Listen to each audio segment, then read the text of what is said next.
Understand me? Back up.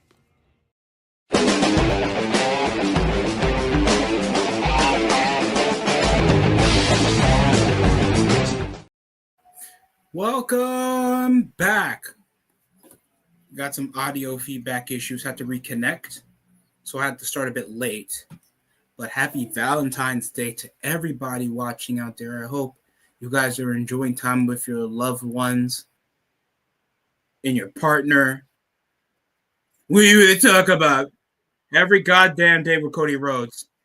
3-hour special. I know it's been a minute since we last covered wrestling.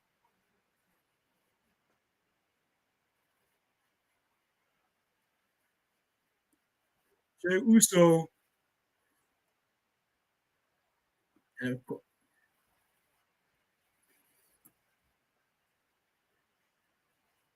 so Cody Rhodes just announced that Gunther has chose the World Heavyweight Champion Jey Uso to get another crack.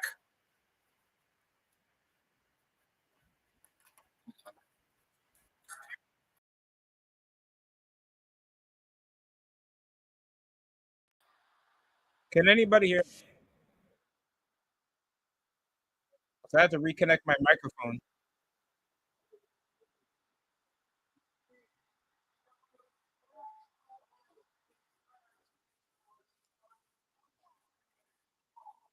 Yeah. Getting immense boos already.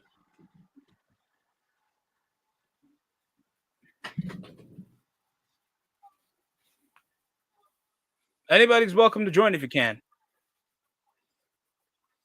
You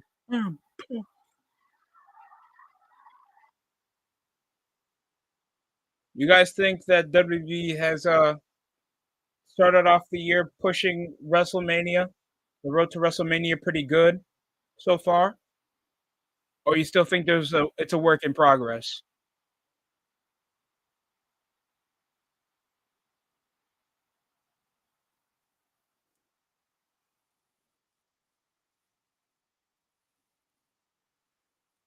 Cena. Isn't the chamber match in the number one contenders, or was for the world title?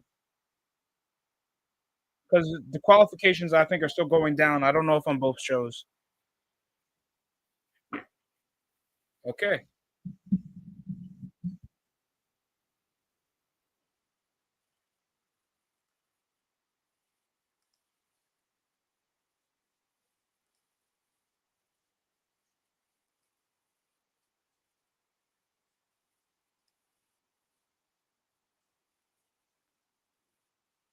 Disgusting.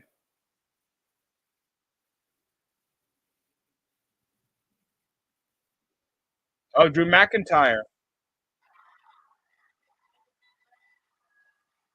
Hold that thought, Cody.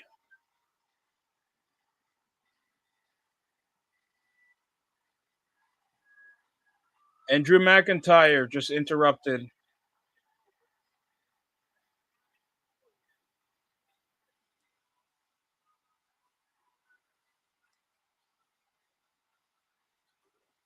Also, I found this.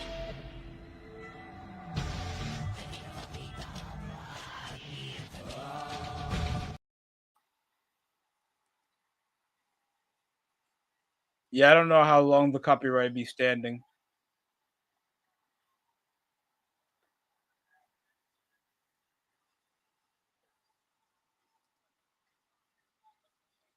When is he not bitching?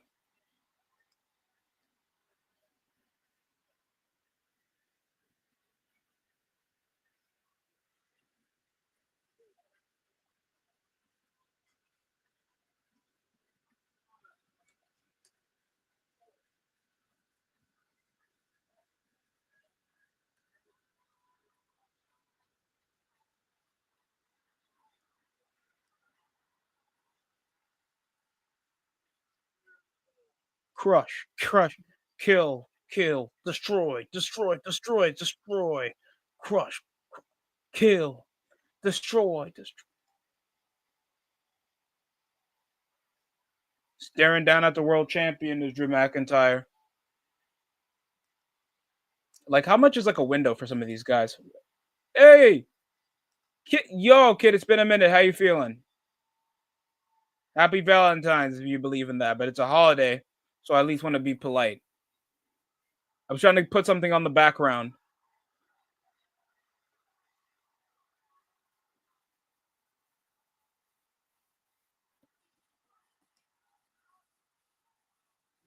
Right now, McIntyre's in the ring about to talk to Cody Rhodes. Washington D.C. before. Something about Raw on Netflix just makes it feel like it's like live, not like stream content, just broadcast. It's pre-recorded now.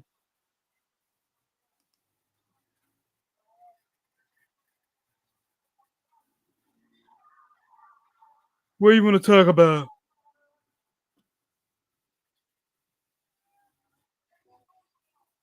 You every time. Oh, don't care about Valentine's. Cool. Because some lonely motherfuckers be complaining all the time. Don't want to. Everybody feels excluded at this holiday.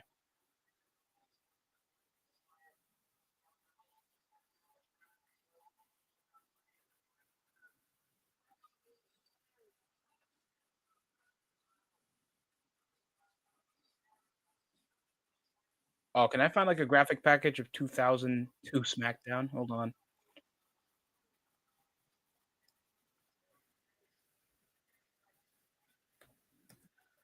That Drew McIntyre, yes.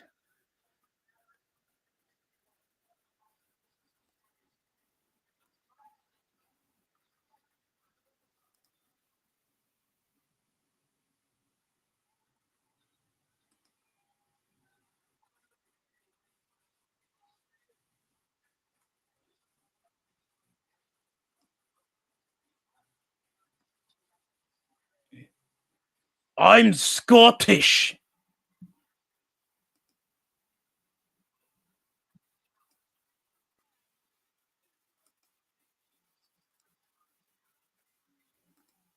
I think I can put it on loop. Hold on.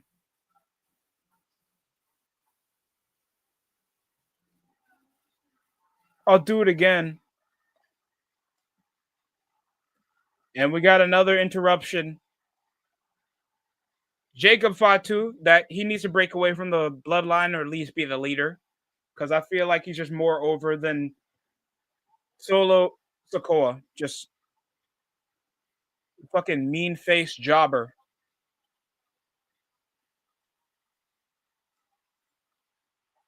With Tungaloa. Where's Tamatunga? Tippy Tata. These New Japan losers. Fucking. What's going on, everybody? So Jacob Fatu's intervening in a promo with Drew McIntyre feeling excluded from the conversation. Who's going to face him at WrestleMania for the world title? So after Solo lost, like what's the cohesion with the bloodline? I don't think they ever correlated that much.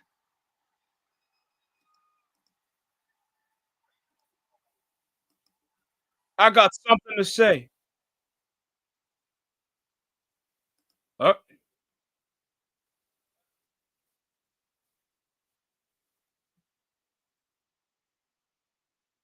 love the hood speech. Don't take it the wrong way. Don't take it the wrong way. I love the type of like hood speech because I think he comes from what the West Coast, Jacob Fatu.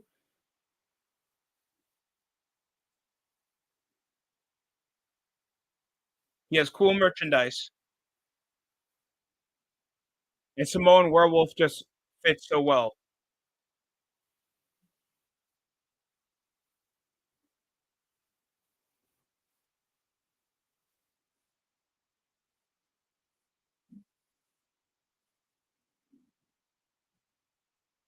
And I've been following Jacob Fatu when people were following like a bit of what was going on MLW. So the guy obviously has promos. You're not watching SmackDown tonight? Understandable. 3 hours. Not if you have work, bro. Not if you have work. You have something better to do. Because we're in Washington. Imagine you say we're in Wyoming. We gotta throw it down for the people, because what else they're gonna do after this?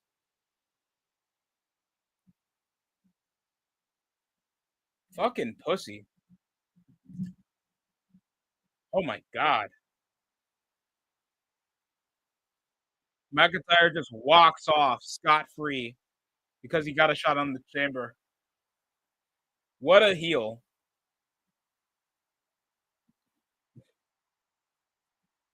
Don't give a shit. Oh god, he's scoping around the world champion, but looking at the main prize.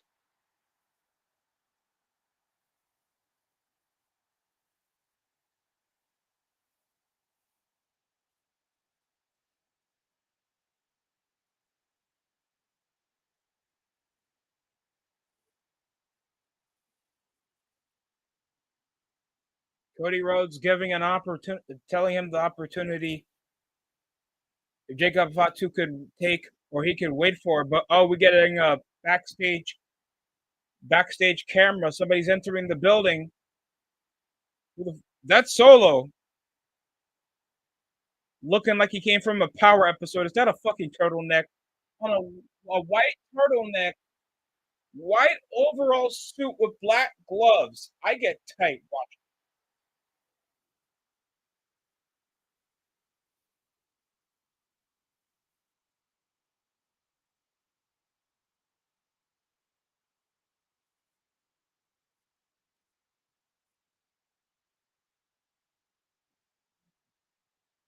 That's on some family business. Oos. Well, Jacob Fatu. Oh boy. Jacob Fatu without the hoodie on, trying to get a world title opportunity. Solo's in the building. And now we're back to Naomi. Back up Jade Cargill with Bianca Belair. Yes, back up Jade Cargill. Two married women, one because she's talented, the other because her husband still works here. All right, hold on. We just chill out without the copyright. I'm not trying to deal with it. They're promoting WWE Vengeance Day for NXT because somehow they can use the old school names instead of takeovers. Insert setting here, so they'll just put the previous name of the show, the shows that were actually cool from back in the day on NXT. I love when a plan doesn't come together. I'm trying to loop this. They have no idea how to loop. Because they have video packages. They have graphic images, but you can't like loop them. So I'm trying to learn how to do this so I can keep this on for the rest of the stream.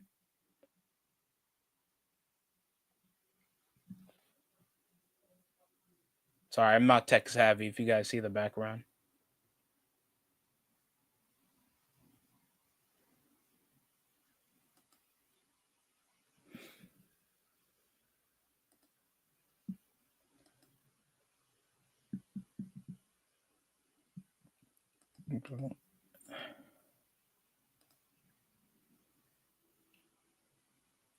So right now we're under commercial break. And Smackdown, all in all, just pretty decent so far to start off.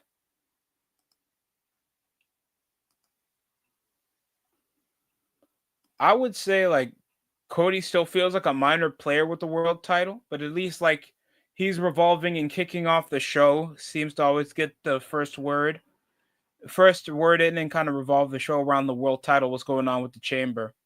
I just hope that without WrestleMania being part of the vocal point of the world title, that is just more important heading in.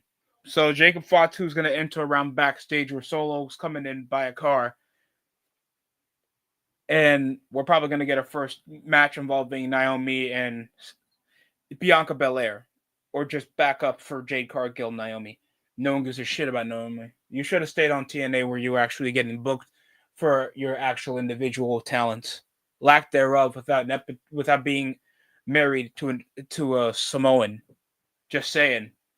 Just saying. There's no hate. That's just realistic.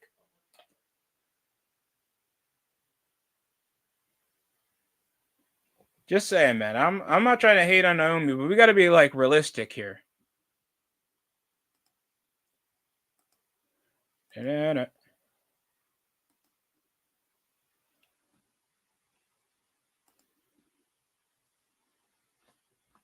can loop it. There we go.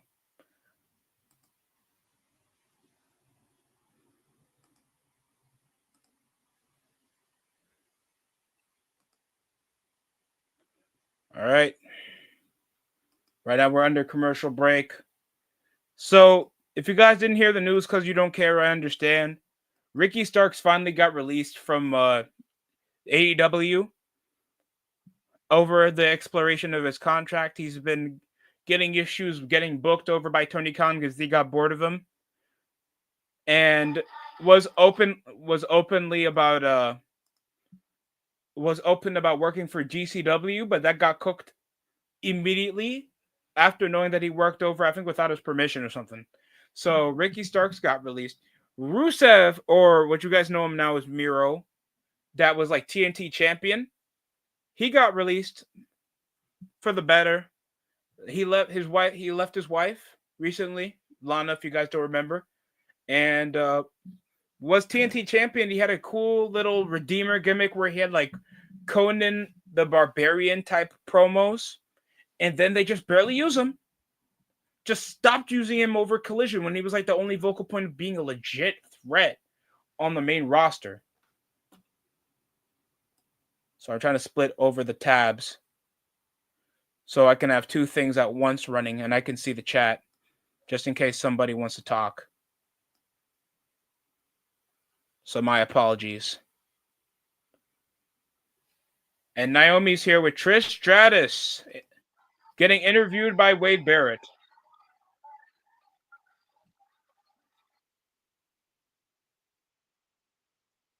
So Trish Stratus probably trying to carry the women's division again, trying to get somebody over. Because unlike majority of the women, unlike Bayley, she's still attractive when time still goes in. Yeah, except you can still visibly see the wrinkles. Yeah, you could. God, you can see her aging. Still. I'd still hit. I'll hit the cobwebs off her, bro.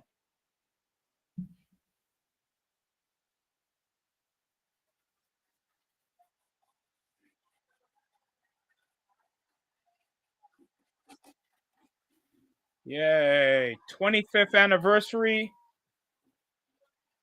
gentlemen. I'm old as fuck.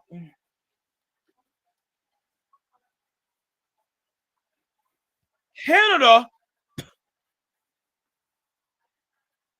So it's like, so what's the directive of still giving Charlotte Flair? Oh God, I keep forgetting that they. By the way, whoever thought it was a good idea to put women mid card belts in the show? Someone explain that to me. So now we have two of them. Can't can't fall in love with one. You just got to give us more. So Chelsea Green, the United States Women's Champion. There's going to be more of a mouthful if they ever unify them.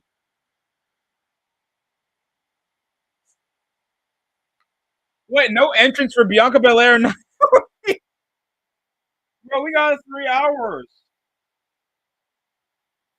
It gets. They still do this.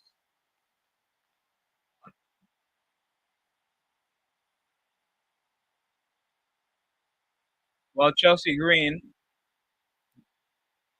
the more successful spouse. No, hell no. Look at Naomi's posture. And here we go. Naomi starts up already. Oh, going a straight two straight roll ups. This time a schoolboy. A bullshit lariat going to a crucifix. Sloppily produced by Naomi. This is so sluggish. Bro. And a hit to the face. Chelsea with a bullshit school. What is this match already, guys? What is this?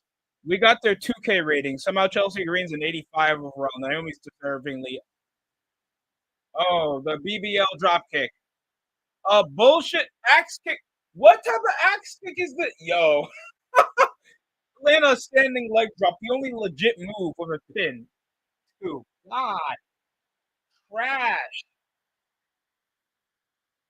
And they produced the broadcast team involving Lillian Garcia. The only person I'm happy to see is Lillian Garcia, to be honest with you. She's an OG on the commentary, and she's doing the only cool move when she does the booty shake on to the corner. Never to men, though. That's why you'll never see a big pop of Naomi because we know she's a married woman. Double knee takedown while laying down on the floor is Chelsea Green. Now a dewdrop. No, I'm kidding. I know it's something. I haven't seen that disattached to wrestling, guys. Naomi going high risk. Oh, sacrificing and pushing away Chelsea Green in a big boot.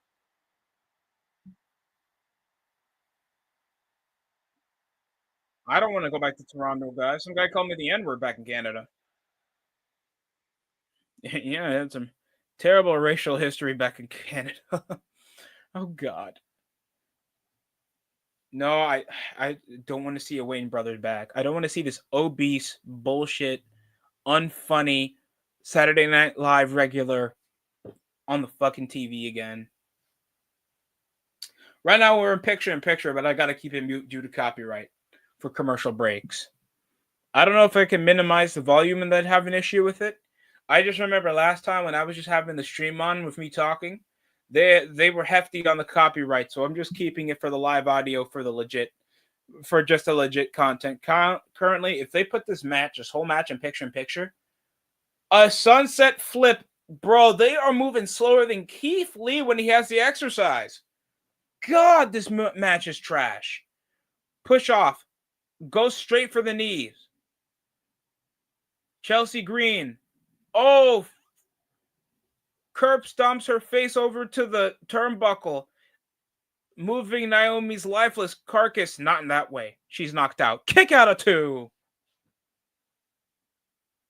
Kareem Abdul-Jabbar. Since being old as fuck, I learned doing useless shit is actually better for my health. Instead of dominating, beating every punk that thinks they can stop me in my skyhook, being a champion every night, showing off at the Staples Arena. I'm sorry, the Crypto.com Arena. Who made these names? Because I don't think I see a Staples anymore, so I guess the name change is understandable.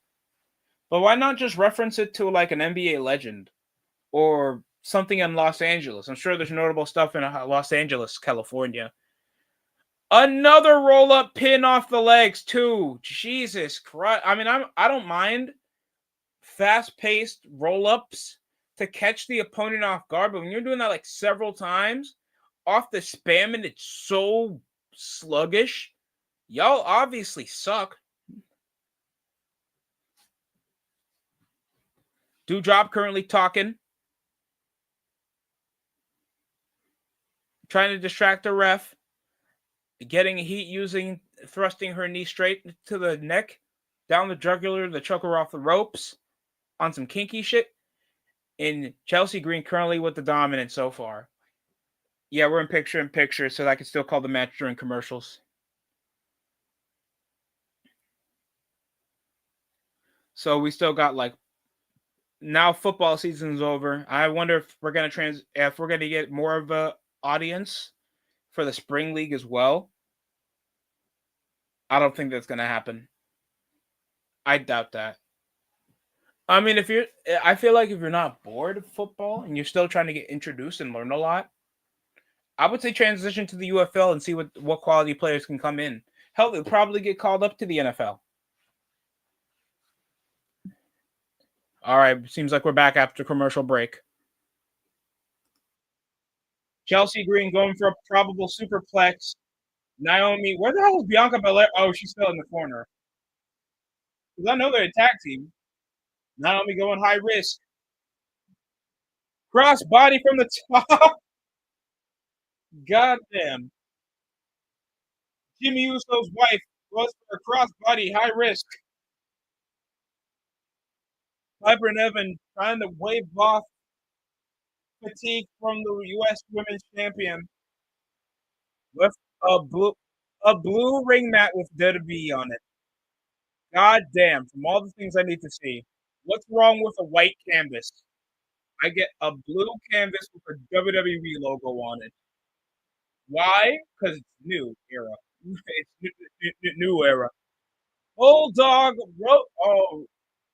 rodeo bulldog off the ropes. Naomi with some momentum. Scissor kick. 1, 2. No.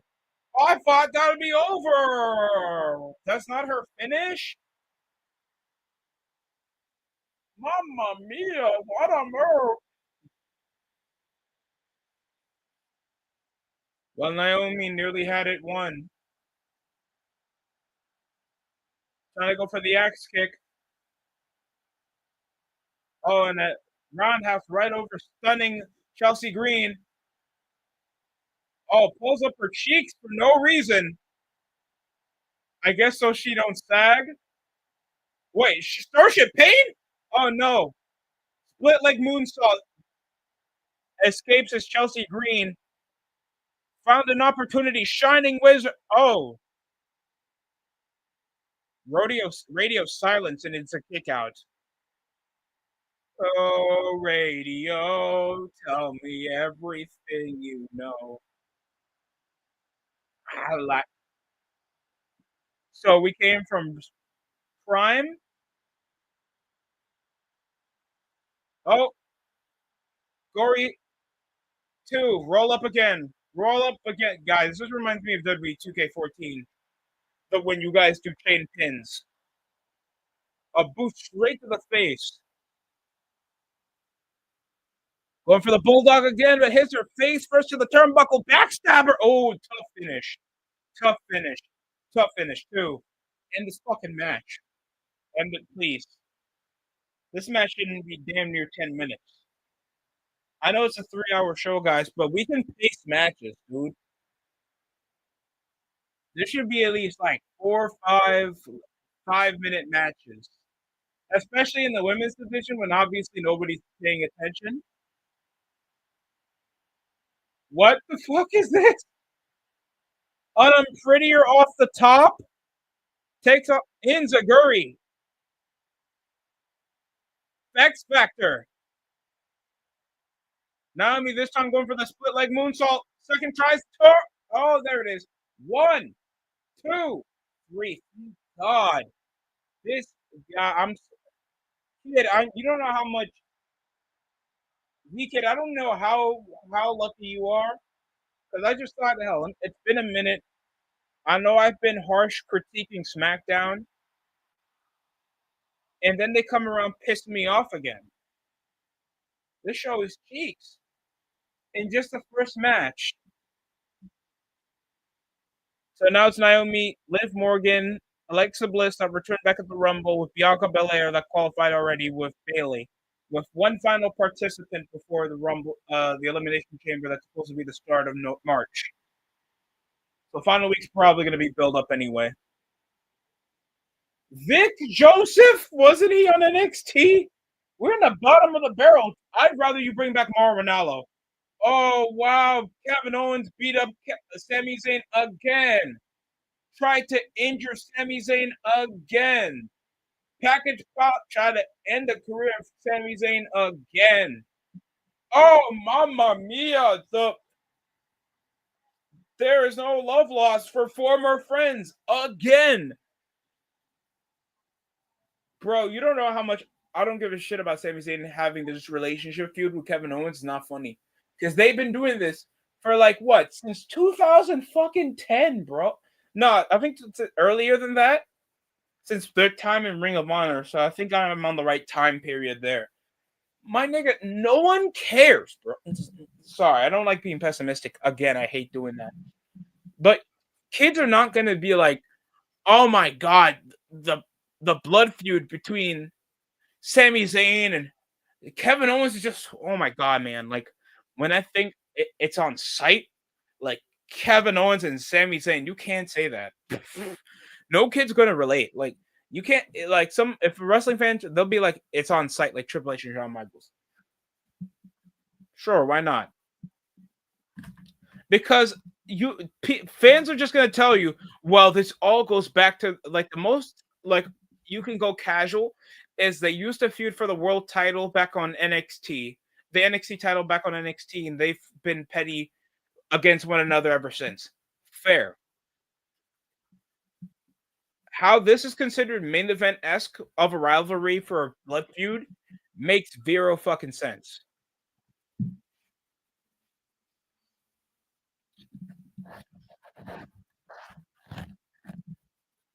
Sammy, when are we gonna ask you to like trim your hair? Go to the gym. Go to the gym, Sammy. For God's sakes, why you don't get the world title pushed? You don't even have to take fucking roids. And even if you do, all you got to do is just keep it to yourself, perform and wrestle. We already know that you're a great wrestler. That's the sad part. Like I think people keep forgetting, like they want to check that one box. I can wrestle as good as John Cena, and then they don't know why they don't get booked. It's sad delusion what wrestlers and wrestling fans deal with.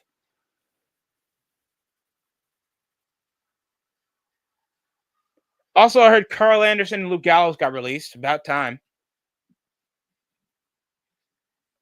And Motor City Machine Guns, yeah, Motor City Machine Guns are next after Sami Zayn's promo of his hospital. I'm sorry, local medical facility update.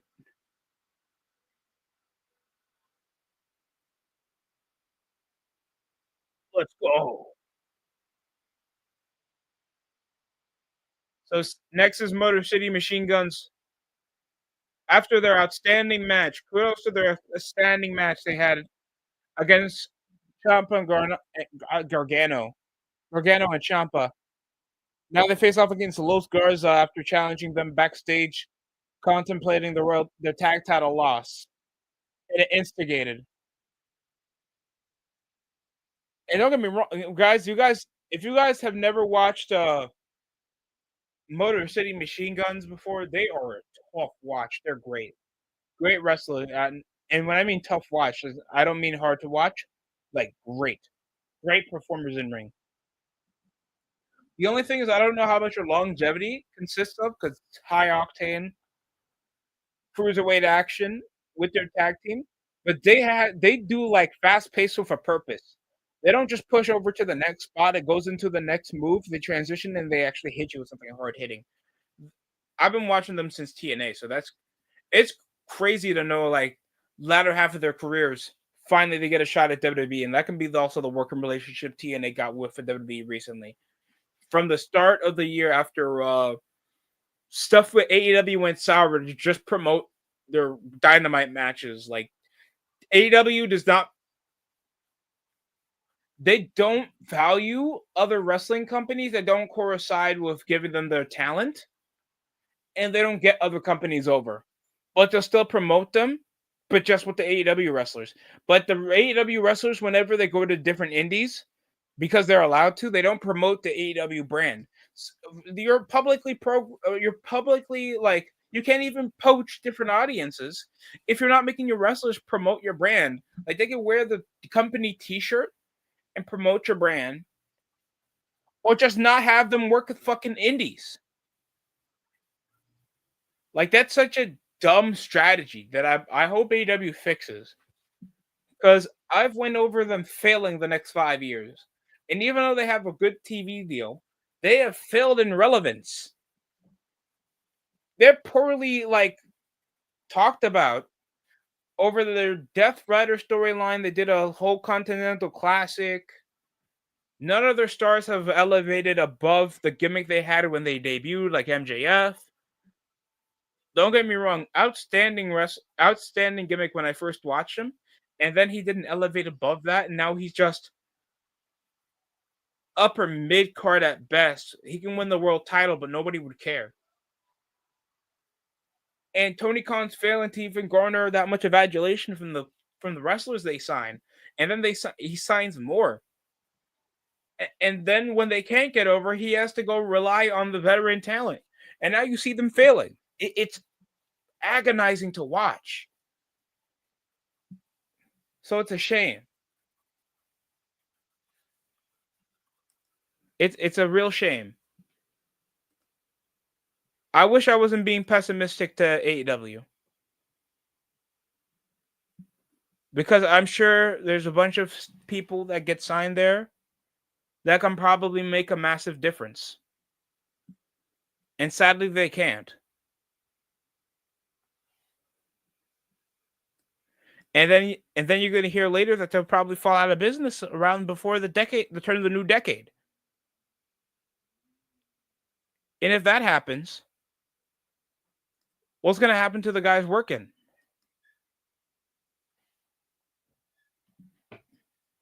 Mountain Dew is like diet, like corn syrup crack, bro.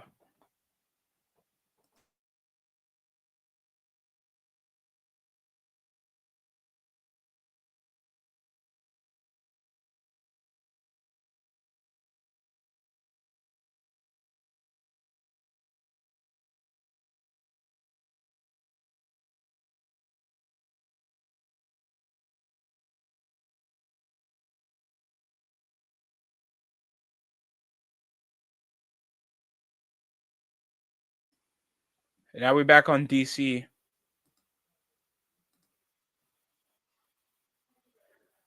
Oh yeah, Michelle McCool is inducted into the Hall of Fame. Michelle McCool, I think they said that we're gonna make a Divas division Hall of Fame.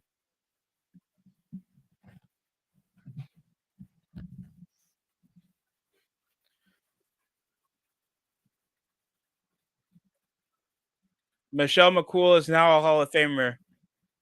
They do like an NFL Hall of Fame where they like intrude. You're not enough for me. Whoa, whoa. Just another man is up for me. Just another man.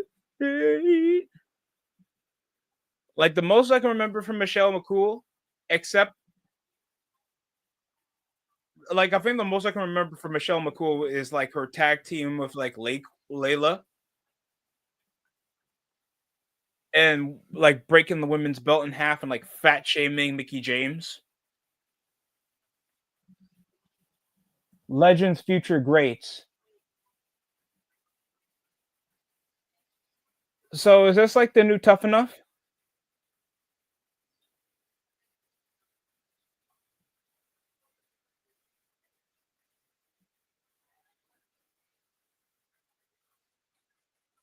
She wearing fucking Uggs while trying to teach her?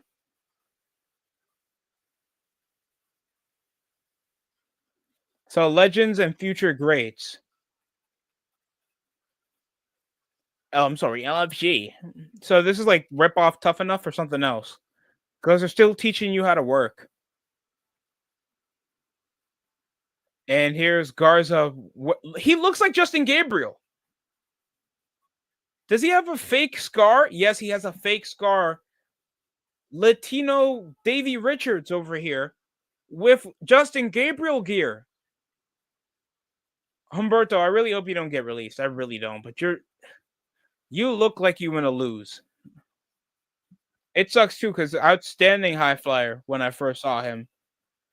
I think he like debuted around the start of the pandemic when the Raw and SmackDown were on the practice facility. Irish whip. Immediate roll up. Alex Shelley's illegal now. Cuts off the grapple. Takes out Humberto after Garza. And now it's a 2-on-1 situation. Rolls up the arm. Ooh, high knee to stun. Yeah, but I think I already know like Garza and Humberto is gonna like lose. Atomic drop, hold the head, drop kick. Promoting WWE 2K25. I really hope they get rid of the goddamn showcase mode. Shelley preparing. Sabin going high risk. Garza cuts it off with a super kick. Some type of sexual position. Enziguri into a super kick. And now Chris Sabin, that's still the legal man, And now Garza rips off his pants, and now we're up to commercial. Yeah. So this match better end in like under 7 minutes. Because you're obviously still trying to compensate after getting screwed by the Hurt Business. After they return with a cool promo, I like their promo. I love their attitude. Looking agonizing, and they can still keep their catchphrase. It sucks MVP what could have got involved, or with Bianca, but I doubt that they're going to turn Bianca heel now. Even though I've said before that was a great idea. But I like to Hurt Business's heel direction because I feel like they floundered off in relevance after still retaining their babyface roles after winning the tag titles before. But it's looking decent. Tag division looks at least more compensating than what's going on in Raw.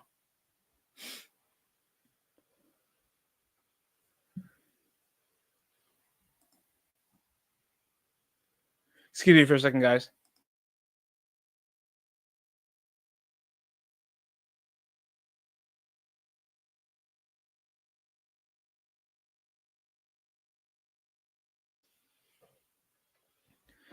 God, I am not a fan of the Nerds commercial. Yikes. Also, guys, I was thinking about doing the Captain America film. I already heard like it is mid beyond comprehension. Like I don't know. But I haven't heard from anybody yet. But I'm not willing to watch it in theaters. You cannot pay me. You probably can pay me, but I'll just take the money.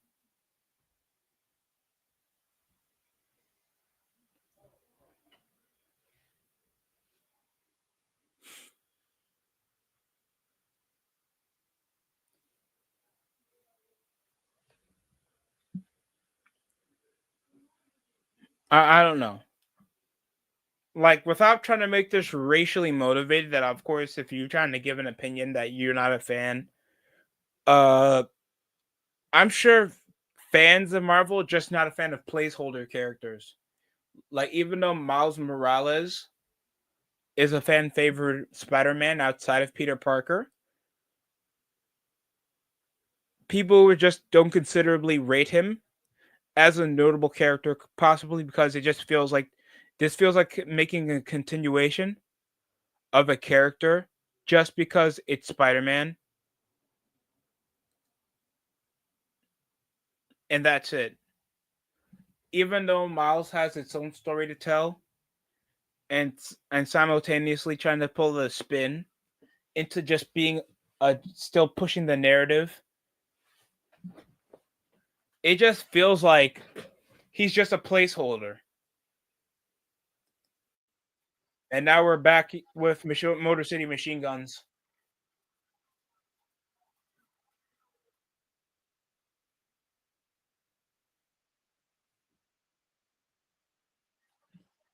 And here comes Chris Sabin. Full of energy. Crucifix fake roll into a wraparound. Schoolboy into the two. Nope.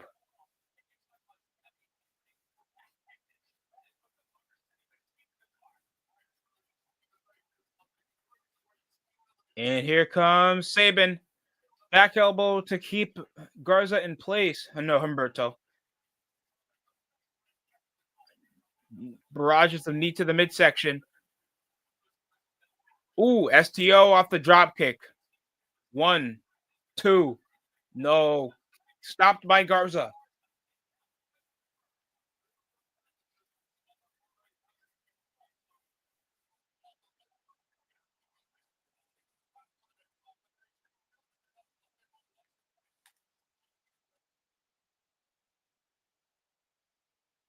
And now Los Garza. Next up, LFG rip off. Oh wow, look at this power body slam with a power bomb, and Garza off the Ninzaguri. No way. One. 2. No. So is this like a number one contenders match? I know this was built up after last week, but that was a tough move.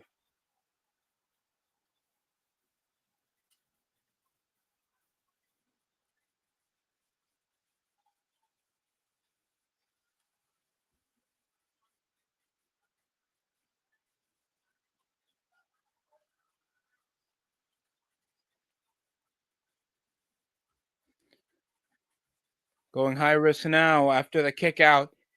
Moonsault gets stopped. Humberto sold it. Super kick by Chris Sabin to Garza. This time, Shelly's ready with Sabin. Suicide dive on both.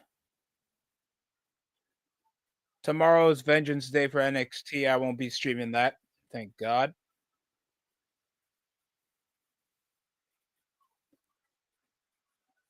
High risk cross body for the cover. 2, 3. Good victory. Better than the first match. God damn. Naomi Chelsea Green should never wrestle regularly. I don't want to see 50-50 booking with these women.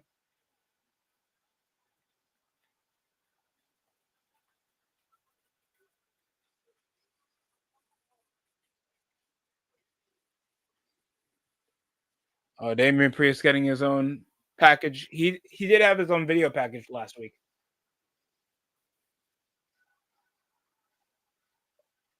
I'm just glad that he's not doing the Judgment Day shit anymore.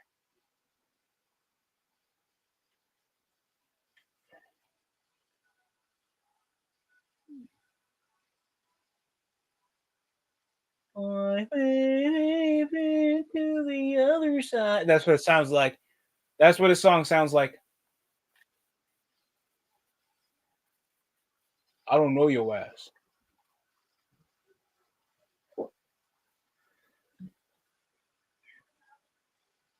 Oh no. We're doing video packages with Damian Priest. We've gone bottom of the barrel, folks.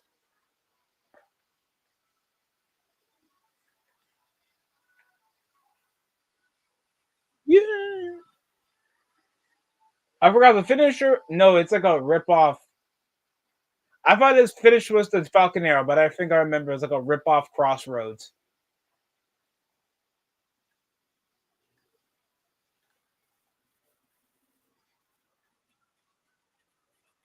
So qualifiers for the chamber match in the three-way tonight in the main event with Jacob Fatu and Braun Strowman. Something to prove for the world title.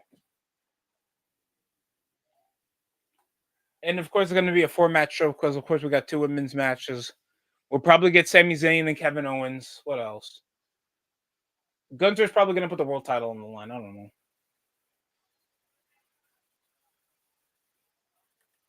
21. Oh, God.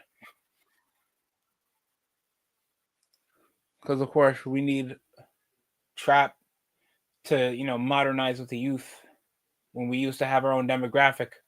When we had normal people that actually had paying jobs. Right? As wrestling fans. Oh, my God.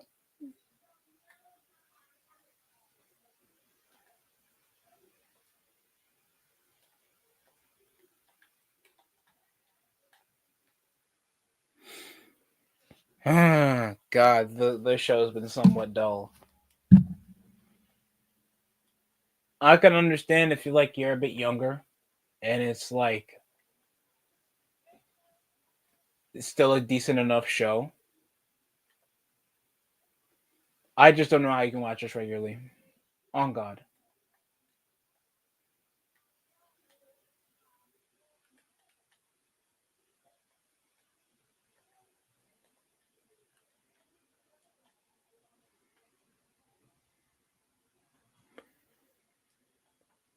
Currently, we're still under commercial. So the chamber's going to be in Toronto. You guys like less is more concept of wrestling pay-per-views? Oh, I'm sorry. Premiere live events. God damn it! I can't. It just can't.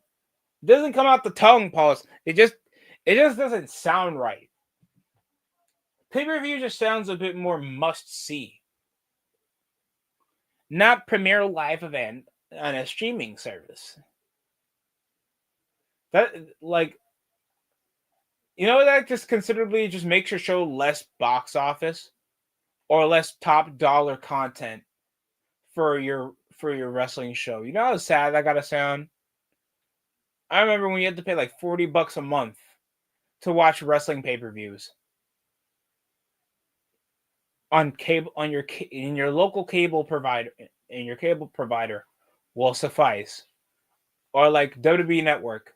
Well, technically now Peacock. And that's I guess a good concept because you're saving a lot of money. Now, if you could surface that in with your if you've been responsible enough to keep a choice amount of streaming services that you honestly don't need that much of. I'm being serious with you. Almost anything else you can alternatively stream, especially shows that you're probably not going to keep watching unless you really like it or you really like the way they line up their content with one another. And that's a fine. That's fine. But if you're like investing plus $50 in a wrestling content that you already find is pretty mid, like, come on, bro. What are we doing? What are we doing? Be responsible. Don't eat fucking Dominoes. Know your limits. Know your limits, please. It saves you money and it saves you an appetite. Because I can choose several things to eat out of Domino's. I'd rather try the stupid hot chip challenge from a few years ago than do Domino's.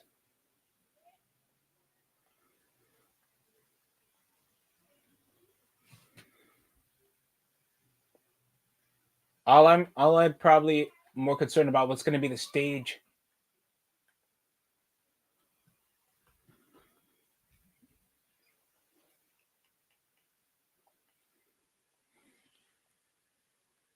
But the three-way does sound promising. I'm excited for the three-way. I like Jacob Fatu. Braun Strowman's not a bad wrestler on this day. And Damian Priest is up there. He has the size and the merit and the voice. He just looks bland as a wrestler. Even his former name sounded fucking bland.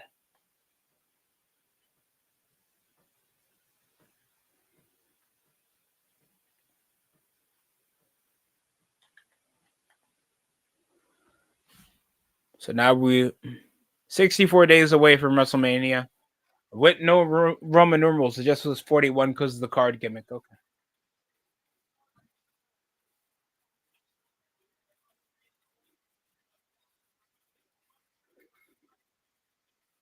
So we got Stand and Deliver.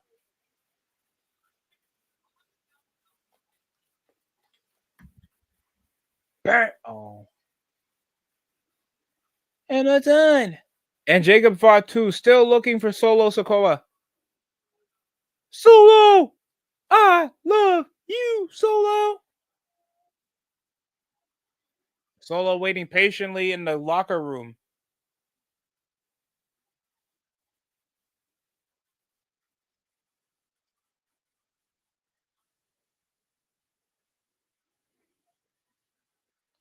Solo looks like that brother you don't like, but he exists.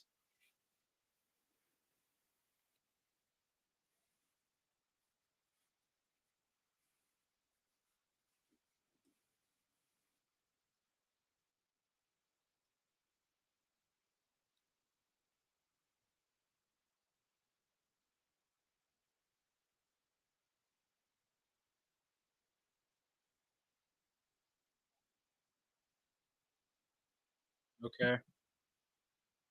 It's the it's the white it's the white turtleneck with the chain killing it for a hefty dude.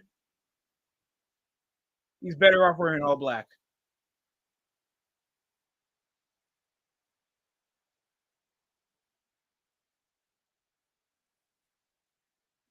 Pause. Pause. Hey, yo.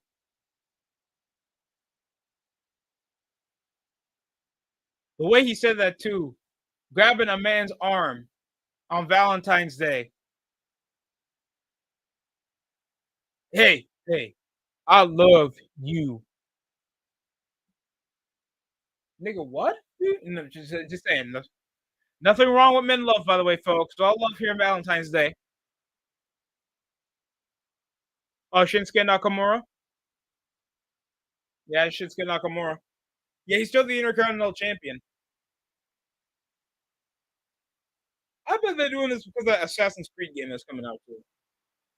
Well, with the fucking samurai mask. Shinsuke Naka Ghost of Tsushima.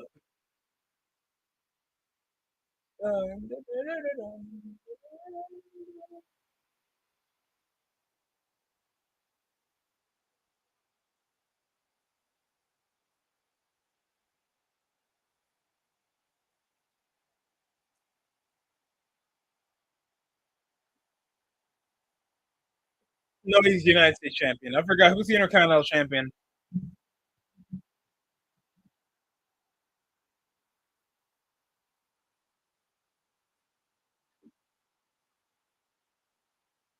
He who hides in the shadows of the rising sun, the samurai Bushido code of Shinsuke Nakamura. I swear I'm not trying to do this. So less of the flamboyance coming from Shinsuke's regular entrance, less flashy. I would say considerably enough all the Japanese acquisitions.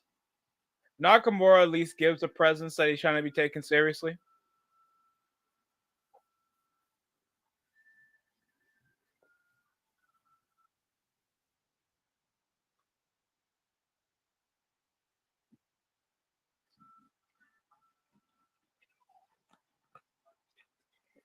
Oh yeah, he still has that war paint with red design in it. Nakamura's gonna talk. Oh God. What? What?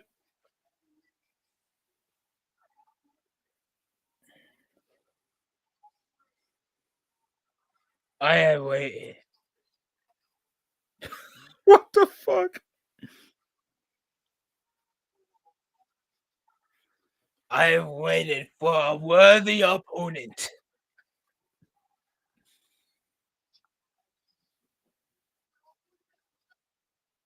I think he tried to summon the. I'm joking, guys. Chill, chill. I'm not that bad. I'm not that bad. Chill. I'm not trying to get canceled.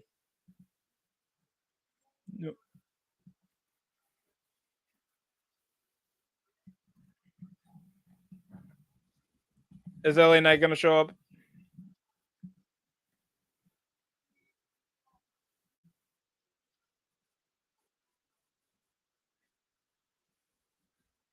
Hey, yeah, it's LA Knight.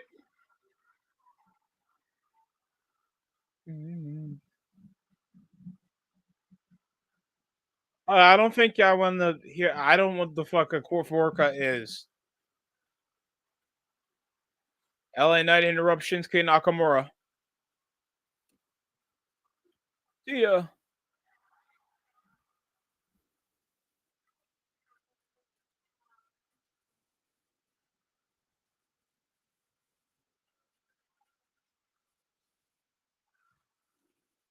Yeah.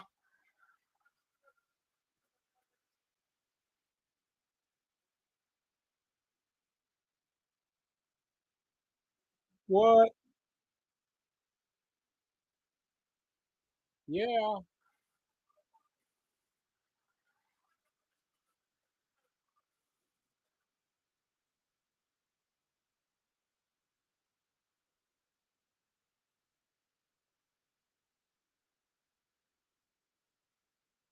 Yeah.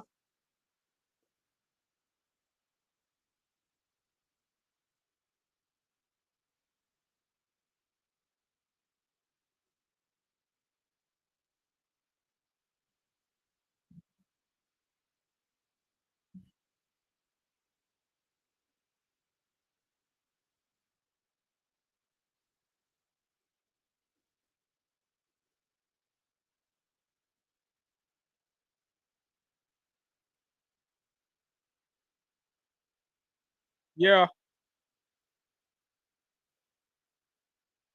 Hell. Oh fuck no.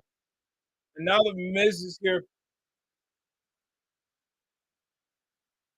So now the Miz is trying to get into this. So we're gonna get a triple threat match for the US title in the chamber.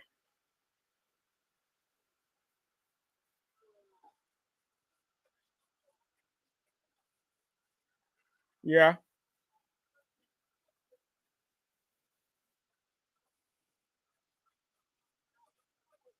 I keep forgetting he did feud with the Miz before.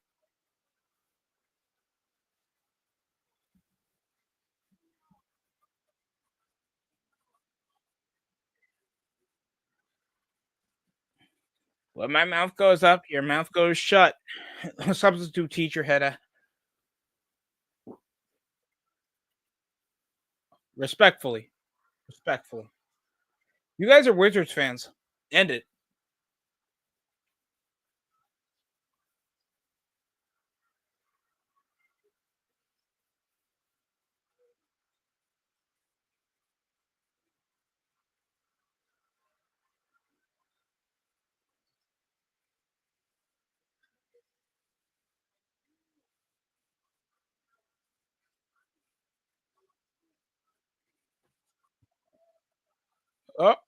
Shut up.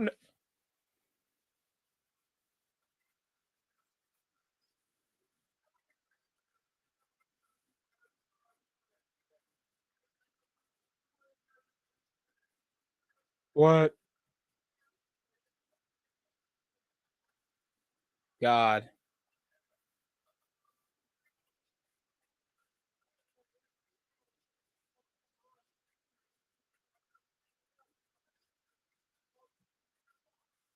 Oh shit.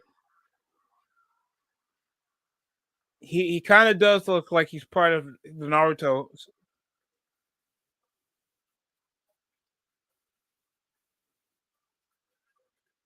Oh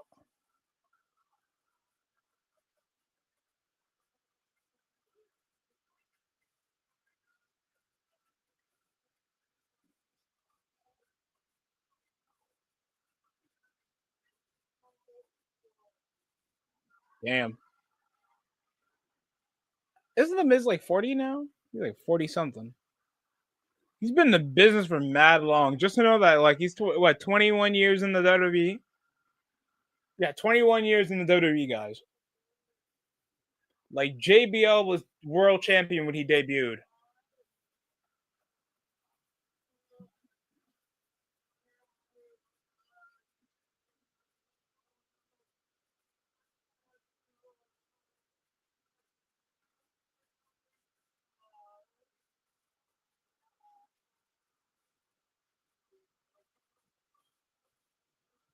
Jesus Christ.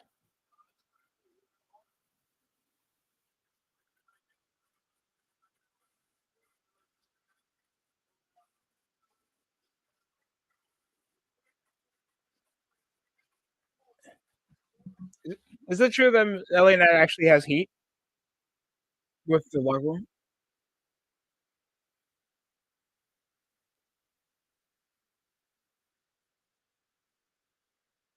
Damn.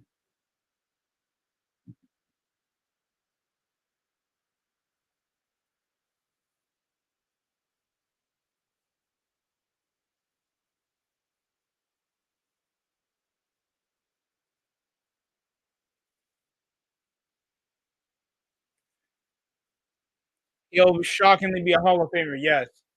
The Miz will possibly be a Hall of Famer.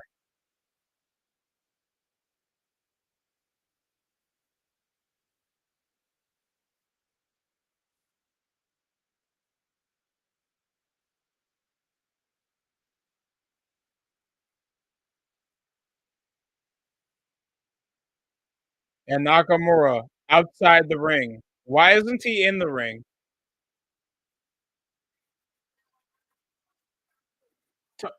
Make the US title relevant again. You worked at TNA. Life's over. Life's over.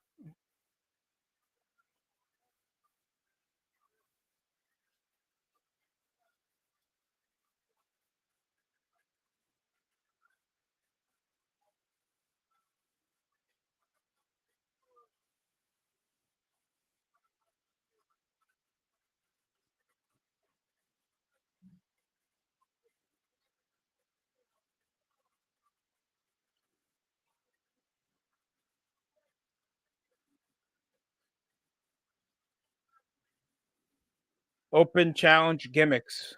Gotta stop.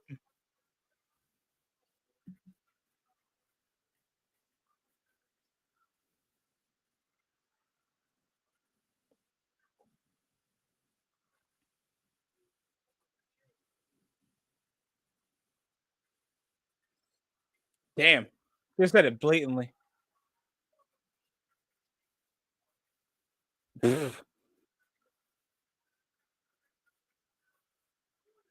No, no. Oh, BFT. Miz trying to attack. That blew a fuse. And the Miz, his body type has not changed over the last 10 years. I don't know if that's just good health or just sad. And here's Nick Aldis. We're going to give the fans a fight.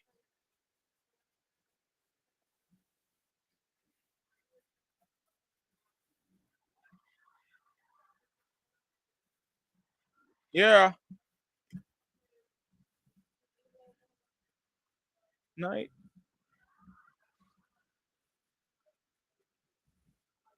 Right now, number one contenders match for the U.S. title is going to begin.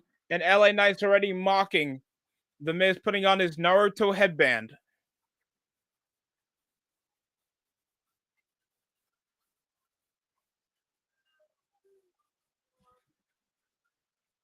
Give me a second, guys.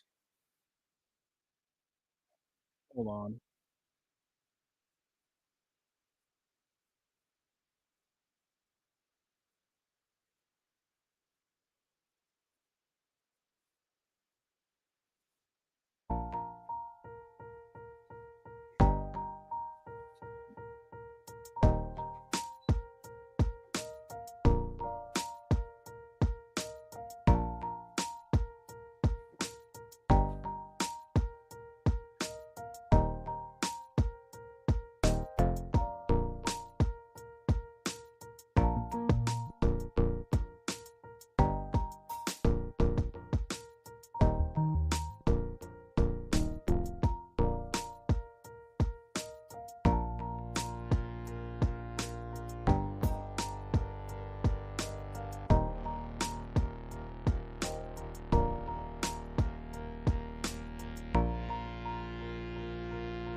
All right, we're still under commercial break.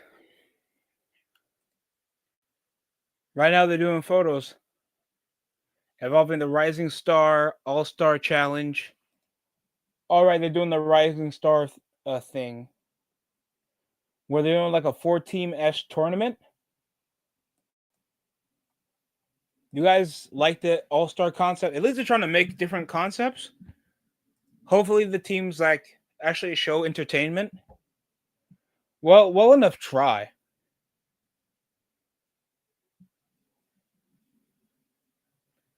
Oh, the NBA is actually. Oh, Puma's actually making legit kicks this time. They made a second colorway for the Nitro All Nitro Elite, where they try to make it like a Kobe and put like an insole, a removable insole into the shoe. I saw Dennis Schroeder wear this a couple times when he was up in Brooklyn when he was playing.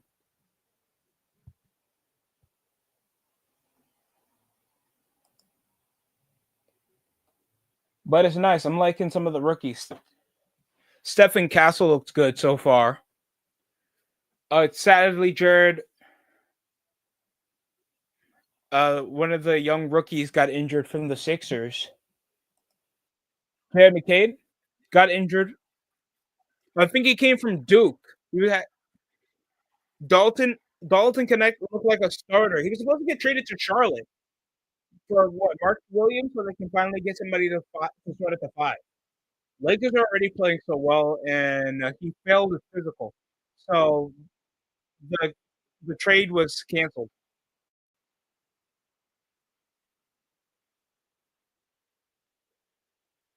Ex Panther Cologne is crazy. I think that's from the Anchorman, what he just referenced. Currently off the chops, we have a number one contenders match for the United States title with Shinsuke Nakamura involving LA Knight. A bit of into a power slam, snap power slam. After some acrobatics to get away from trouble off the corner. You guys excited for 2K? LA Knight is an 87. The Miz is an 81 overall. Avalanche saying throat first is wild, Vic. I'm not gonna lie, saying throat first is wild. And I remember streaming some Smackdowns and Raws. I mute the commentary a lot for obvious reasons. Not because of copyright, it's because the guys suck at commentary. Off rip, they suck.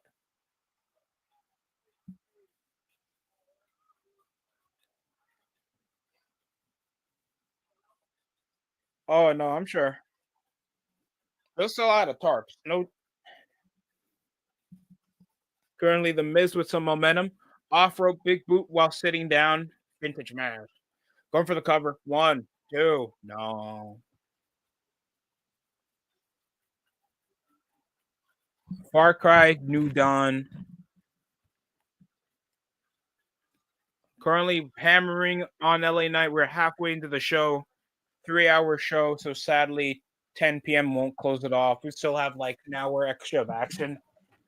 That's like a privilege to WWE fans out there. Absolutely not, Jim. I don't want to watch more. What? I don't want to watch more.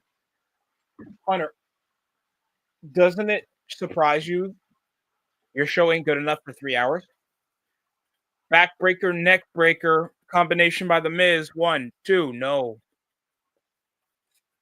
The Miz thought he had the chance.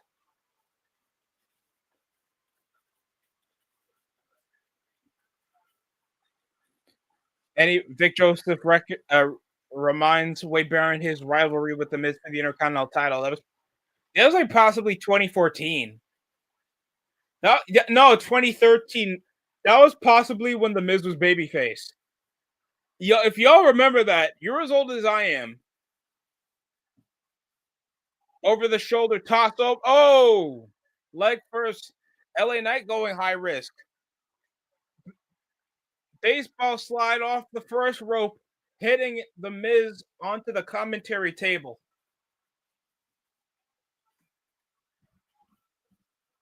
Damn. Face first. Don DeMarco. Ass. You guys think that LA Knight will ever get pushed well? I don't like always being like the city of pessimism, but if you've seen how they do guys that can get over. Nakamura antagonizing U.S. champion, getting too favored. And the Miz takes advantage of the distraction. Oh, swings him back first to the steel steps. And now we're in commercial break, but we're probably going to go picture in picture. No, yeah, we will.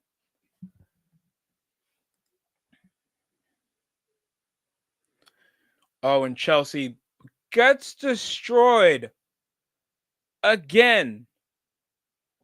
3-0. They've lost to Brighton before, I think, in the FA Cup. And then you lose to them 3-0. That's 5 goals in 2 games against Brighton. You guys just can never beat this team. Chelsea lost twice to Brighton in 4 games and 5 total goals and only scored once. I don't know. I don't know what to do. I don't know what to do if I was if I was Chelsea. Losing to a team that's not even in the top 10 at least. Brighton shouldn't be at that level where they're beating you regularly. And now you can't even get revenge. Steve Ballmer got to stop looking like a hawk. Looks like a bald eagle, legit. Caw! And the Clippers destroy the Grizzlies. 128 to 114. It sucks because the Grizzlies have the coolest uniforms.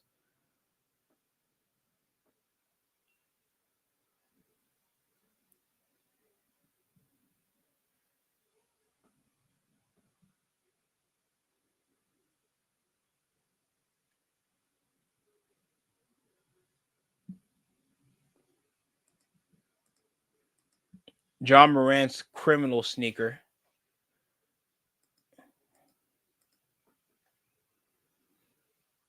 Part ways with some I keep forgetting Patrick Beverly played so poorly that he went to Europe. Played over some Israeli team. Tel Aviv.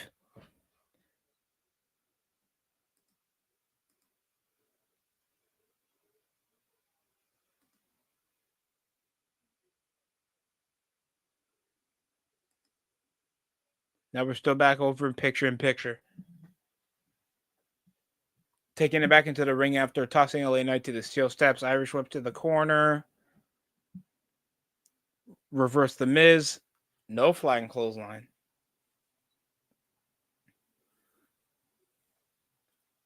Over the shoulder. LA Knight goes to the ring apron. Sweeps him face first.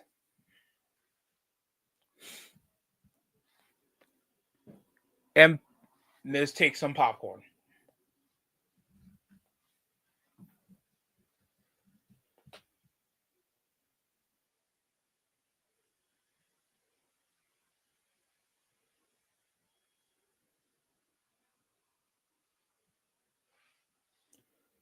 Now with the momentum.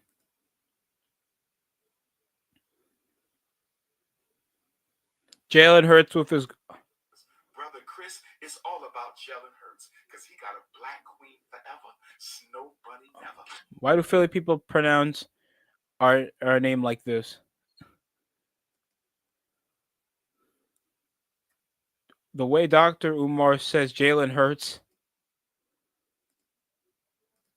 I like Patrick Mahomes, but he's bunny hopping. What? I'm going with Jalen Hurts. Fly. He says Jalen Hurts. Why does he say Jalen Hurts? He doesn't say Jalen Hurts. He says Jalen Hurts. That better not be an accent thing. My brother, we rocking with you.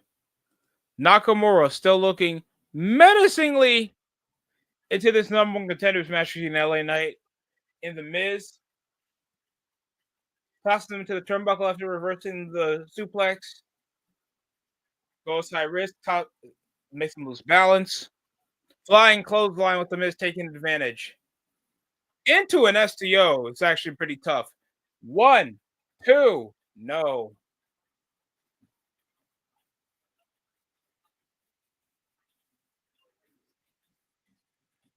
We rock with you, Jalen Hurts. God damn. Oh. Going straight for a reversal.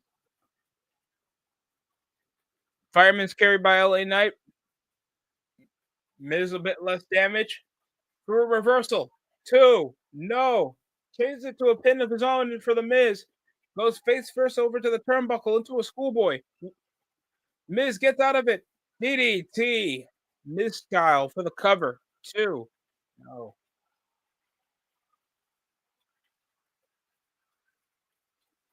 Nakamura still looking like a Darth Sith.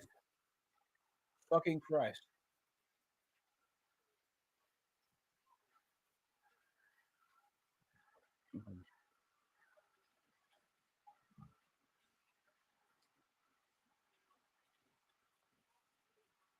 Miz trying to go for the skull crushing finale.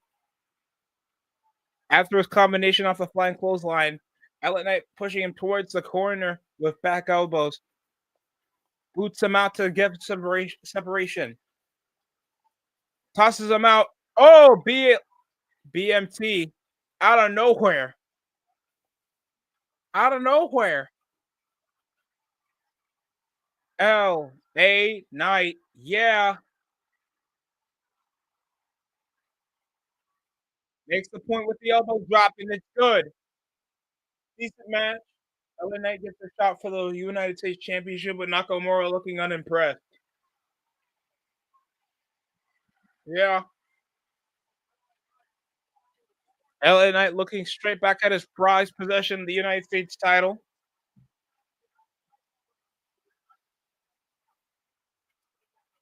Yeah. I always like the decent barbs between Nakamura. I mean, not Mark Nakamura. Miz and LA Knight always seems like the only person like he can go promo for promo against.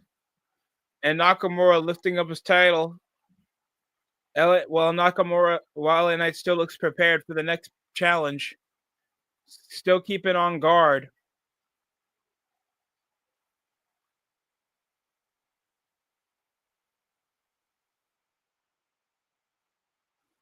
Going face first, antagonizing two alphas, knowing what the real prize is.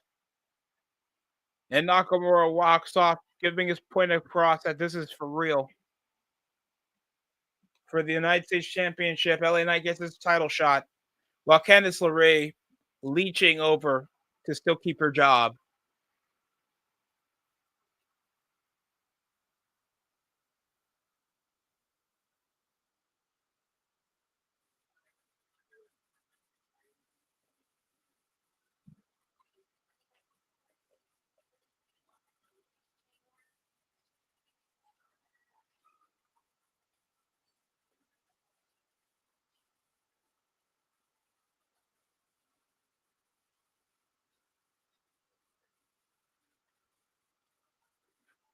And now our troop is going to be in action.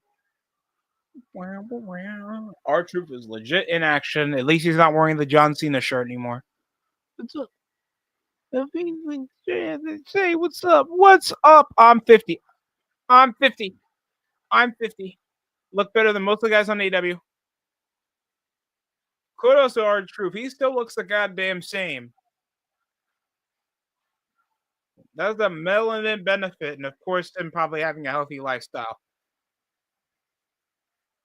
Our troop in action against Carmelo Hayes.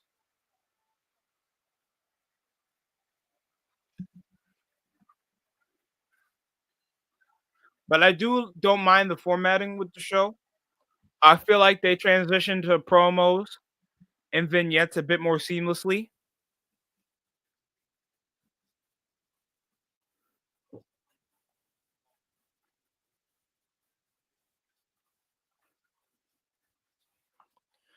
Kareem Abdul-Jabbar telling us the risk of him being old as fuck. We rocking with you. Saquon Barkley celebrating his championship win with Raisin Canes. Oh yeah, he does do those commercials.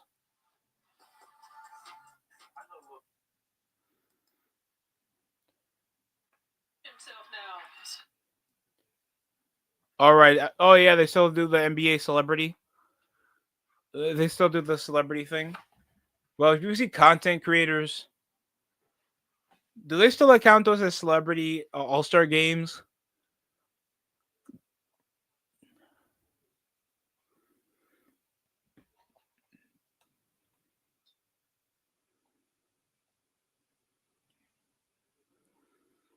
Oh no, not another Nico Harrison joke. Roses are red, violets are blue. Sorry. Roses are red, violets are blue. I traded generational talent, but I'll never trade you. From Nico Harris. That was probably the Jaden Hardy too. I'm getting tight.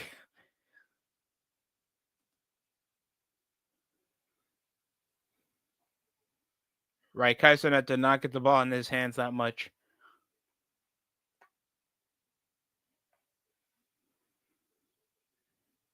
Yeah, what's with that look by Kai Cenat on whoever Rome Flynn is, bro? I swear they put anybody on the internet sometimes.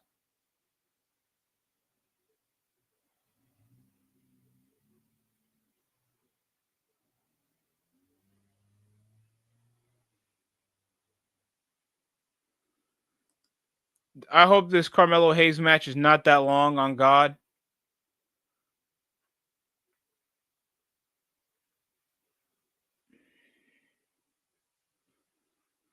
Bow down to the king. No offense to Carmelo Hayes. Do they even have this little? I mean, this guy for anything?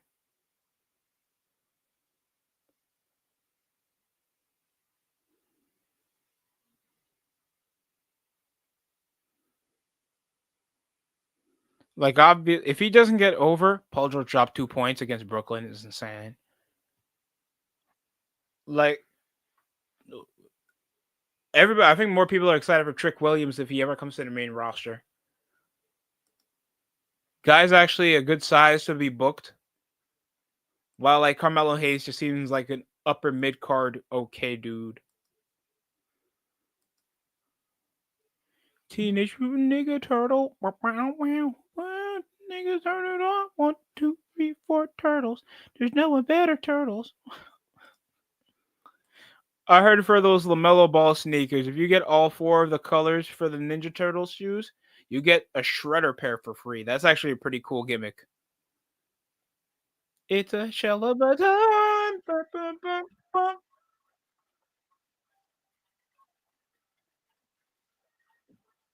So apparently the promoting was going on in an Elimination Chamber. And The Miz backstage after his loss against LA Knight.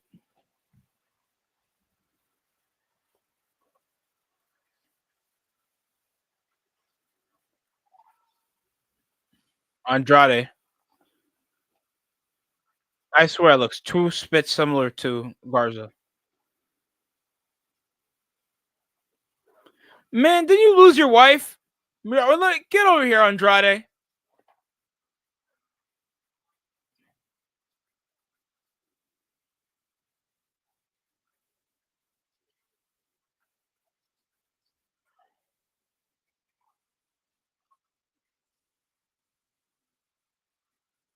That's actually a good name. I'm not gonna lie. That was Carmelo Hayes is making his entrance now after like feeling like a minor character.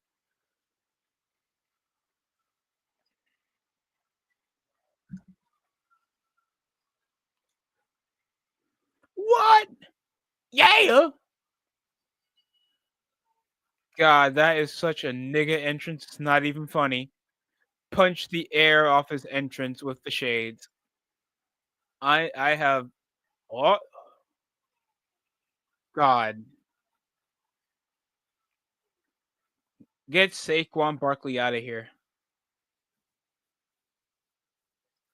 Wasn't that the guy who rapped uh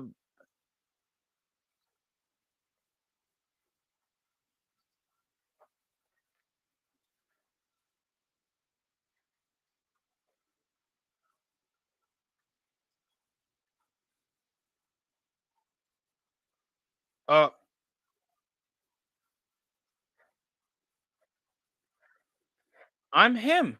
I'm him. I hate that vocab, bro.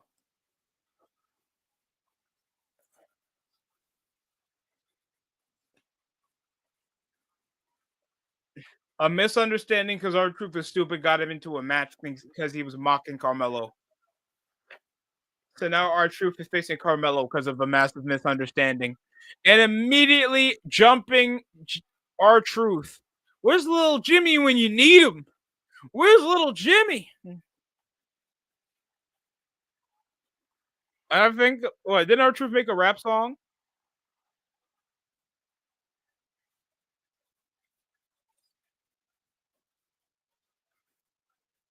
Oh,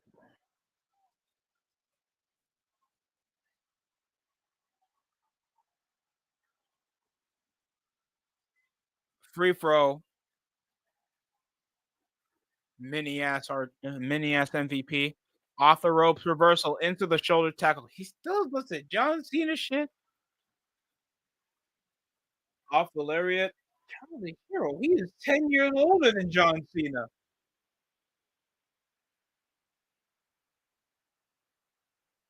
Like the one time thing I understand. Oh, super kick. Carmelo Hayes stuns R-Truth doing the 5-knuckle shuffle. Oh, suplex stunner. Feeling like Carmelo Hayes had the upper hand into a face breaker. 1, 2. In the fucking match. We know R-Truth. And he just says, "What's up?" afterwards. Why didn't he just say it beating him with out of nowhere a face breaker?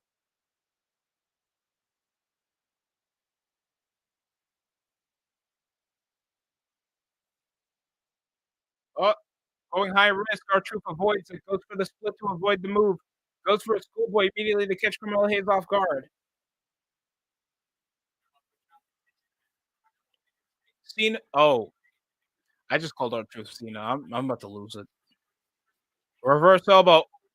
Clops him with an out of nowhere lariat from the back. R-Truth caught completely out black.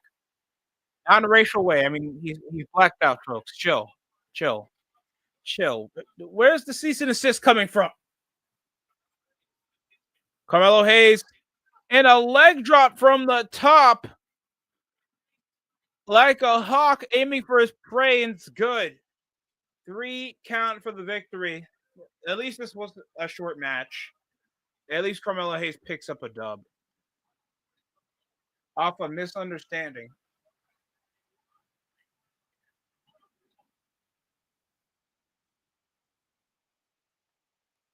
Carmelo Hayes finally climbing up some momentum. And Kevin Blowens with the goddamn package power drive for the damn near end Sami Zayn's career. And a long-term relationship to boot. Honestly, y'all still concern yourself with the Sami Zayn and Kevin Owens. Like if that's still headline news and anybody and any wrestling channel out there, you have my prayers that you're completely out of your goddamn depth. So Mickey James R-Truth and Bubba Ray Dudley, legends of the business. Why not just call it Tough Enough? Is this because they want to rebrand? Superstar Sunday on A&E.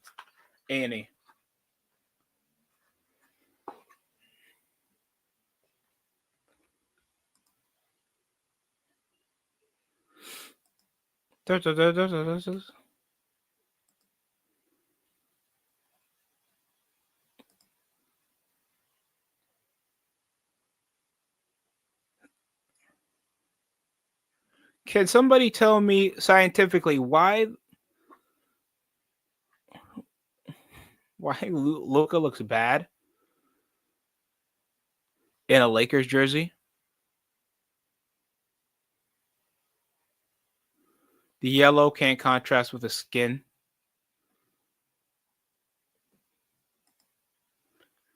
Well, I don't think that matters if he's dropping 70. I'm just shocked the Nuggets weren't that ambitious in trades.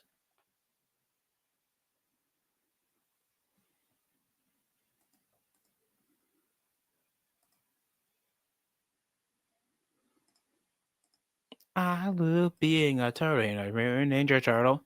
Niggas turn it up. 1, 2, 3, 4 turtles. There's no one better turtles. Watch out for Shredder. It's a shell of a time. Sorry, I'm too old to be singing that song. I love being a turtle. Turtles can it up. 1, 2, 3, 4 turtles. I wish we could react to old school TMNT show. The newer ones I have not watched. I haven't watched the full series of Teenage Mutant Ninja Turtles since I think the 2012 version.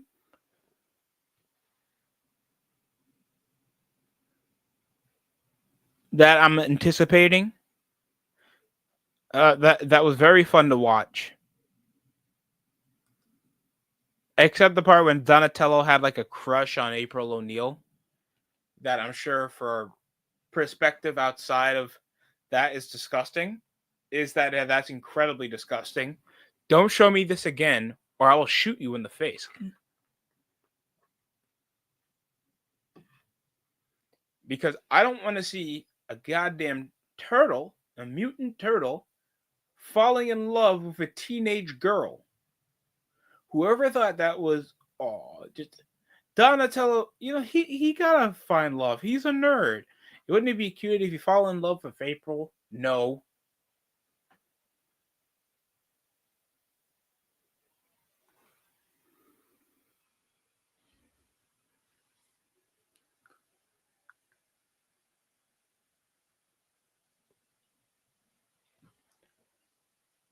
Right now they're advertising Papa John's will possibly be out of commercial after Carmelo Hayes' victory against R-Truth.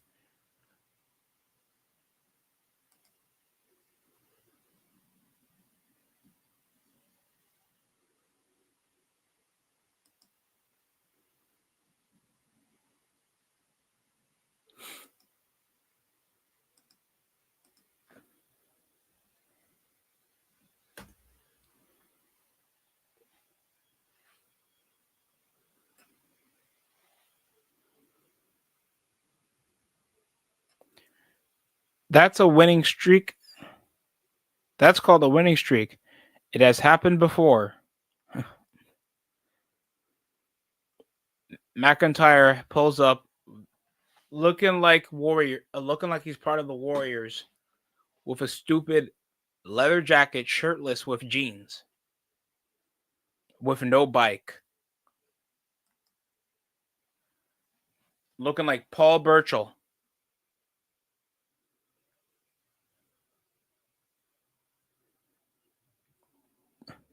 When you put your money on Kansas City and they lose and you try not to pay, you pay your dues. I didn't even know barbershops be open open on Monday. Guy got his ass beat for that. Oh, got another profits.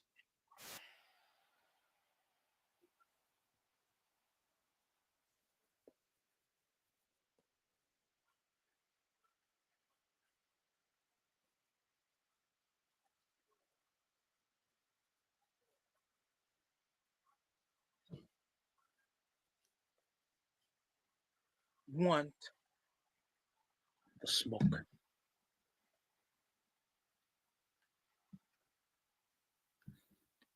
So is Angelo Dawkins still going to wear a singlet and Pretty Deadly's now getting an interview?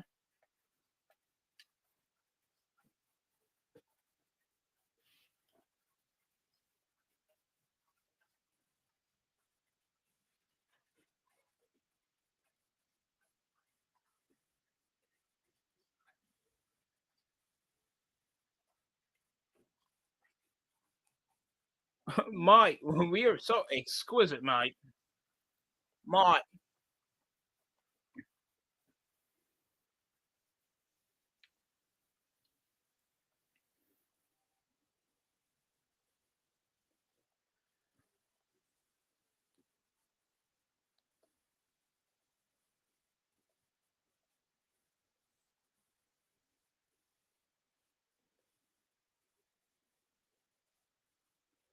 Oh my god. Gargano is such a comedy lower mid card. It's so funny how they try to still consider him like above Daniel Bryan when he's not.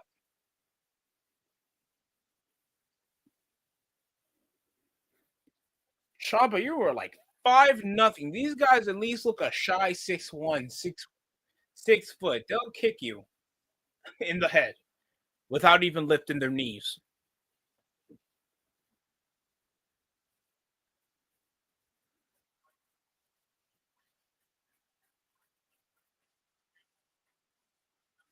What tag title shot between Pretty Deadly against DIY? Transitioning to another vignette. Kevin Owens in the drive-thru. Sorry, folks. No fat shaming. I'm better. I'm better than that.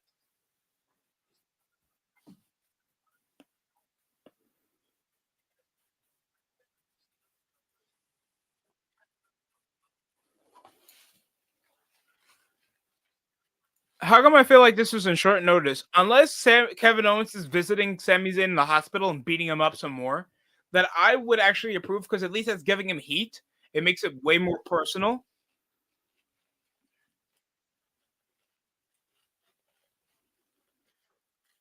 I'll show you.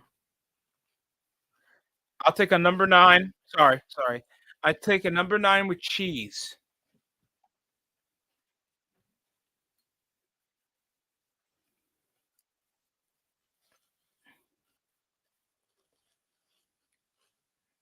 Yeah, so yeah, I called it. They're gonna do a blood feud match, and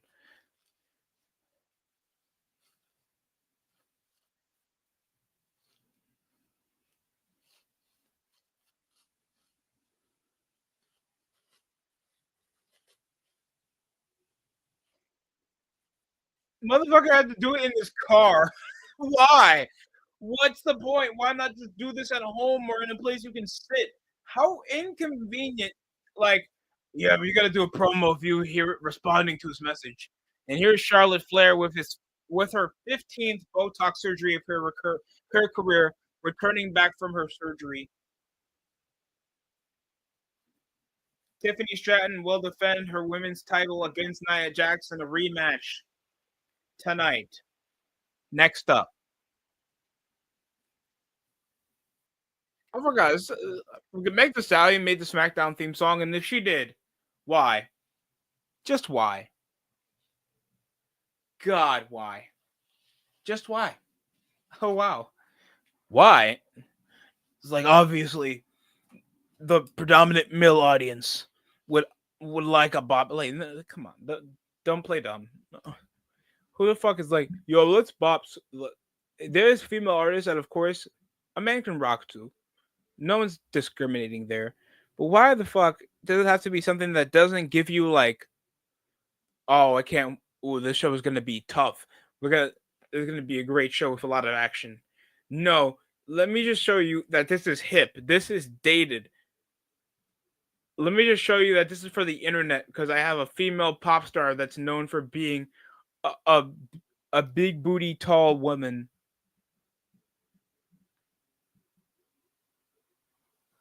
Like, Meg Thee Stallion doesn't scream a presence. She's obviously, known for her physical ability. Like, none of that screams like adrenaline when it comes to a wrestling show. Like, a lack of shows put up like hype openings to make sure that you promote a wrestling show anymore and it comes to pass. Like, come on, bro. Like, make me feel excited to watch your program. At least the segments were tame. And I guess Pretty Deadly were under Gargano and Ciampa for a while, helping them out with multi-tag matches. And her business will probably intervene, and I feel like they're gonna make Gargano and Ciampa win clean because there's no way you help lesser them against Pretty Deadly. That they look like a comedy gimmick. I haven't seen much Pretty Deadly matches, to be honest with you, but they look lesser.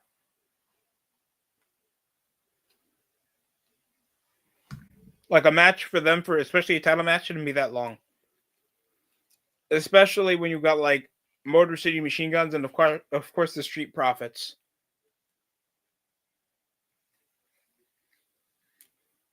It's so difficult to book like a stacked tag team division and a brand split unless your like roster completely sells nothing, like no buys.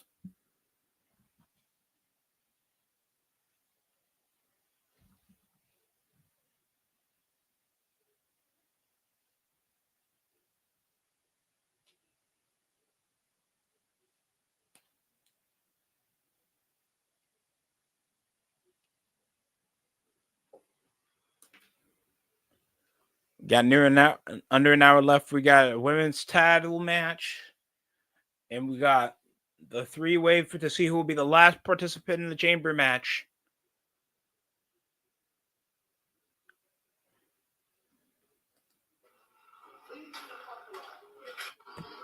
Brother got his dread snatched. And a Wingstop 2 is insanity, bro.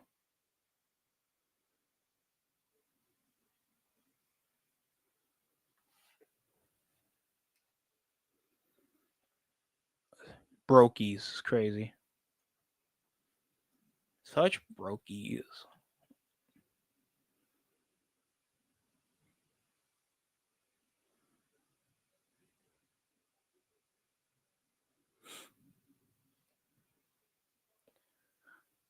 Oh, God. Nickelodeon has recently made a promo featuring their shows, telling its fans to ask YouTube TV to not drop the network. Tales of the Teenage Mutant Ninja Turtles. Tyler Perry's Young Dylan. The Really Loud House. Tyler Perry has an exclusive Nickelodeon show? No. Why? And Monster High. What am I gonna do? Hey parents, to stop YouTube TV now, go to keepnick.com. Tell YouTube TV not to drop Nickelodeon. Oh no. YouTube TV. Why is Loud House still airing? Two other channels. Oh, that means you miss shows like The Loud House. Why is the Loud House still airing? This is like telling like Hulu not to drop Cartoon Network. Why not? You guys ain't trying to make new TV shows. So now Nia Jax is getting her rematch for the women's title after Tiffany Stratton cashed in.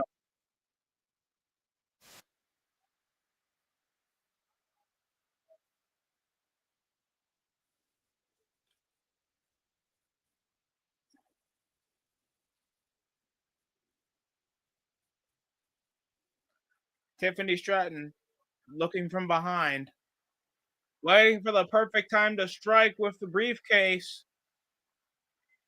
And Tiffany Stratton will cash in.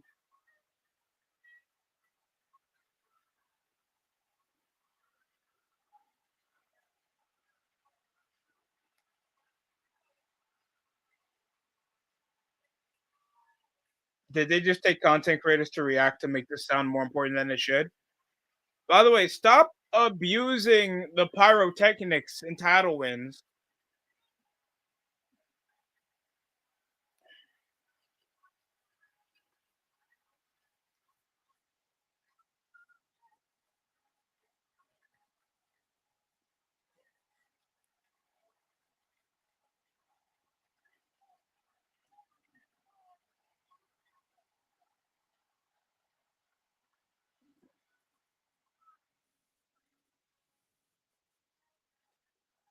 Nia Jax, I feel like you can do some directions with her. Because you could give her a faction, make her feel like a fashionista. Like these gimmicks could work with these people if you put them in the right roles.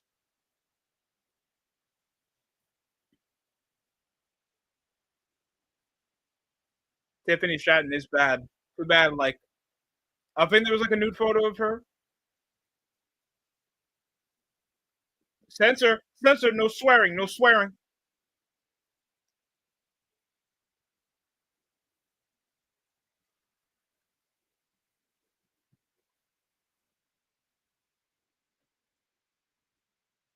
No.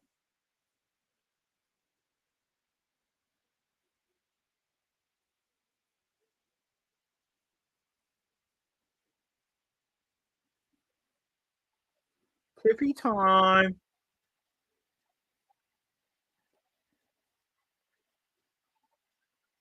Oh no. If Nia Jax does, first of all, Nia Jax attempts to, instead of the Annihilator, she starts doing the moonsault. By the way, the Annihilator's a good move for her. Good move for her. And here is the women's champion.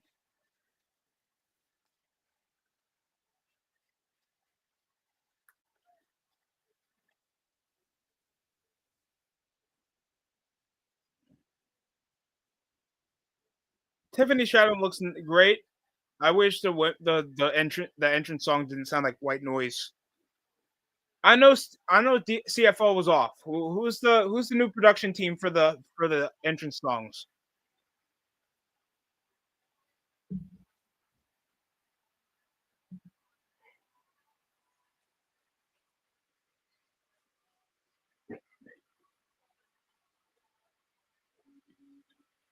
It's Tiffy time. Oh, it's a short skirt, but you can still see the gear below.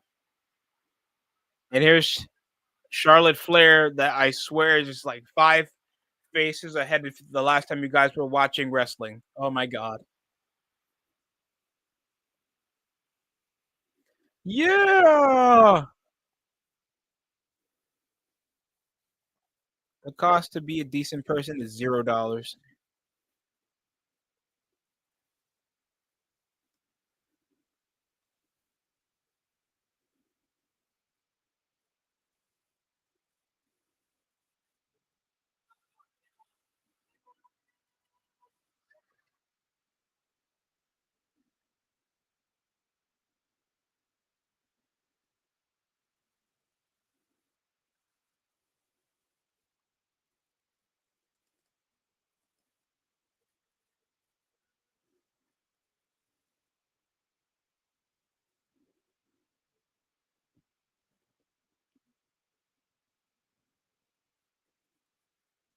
Yes, I'm getting a BBL. Well, good to know, Connie.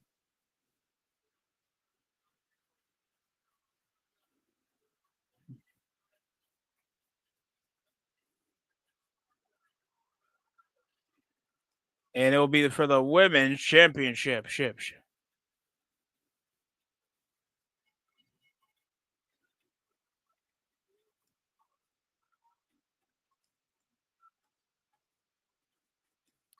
And of course, as expected, Tiffany Stratton will, of course, start in the short end of the stick in the beginning of the match and already get tossed like a rag doll.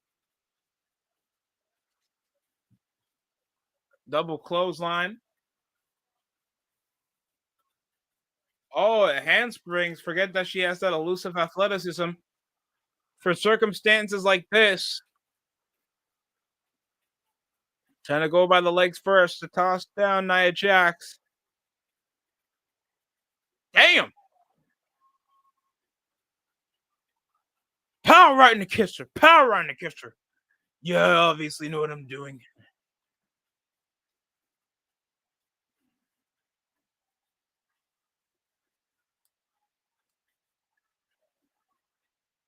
Like Triple H really likes what's wrong with commentary with personality?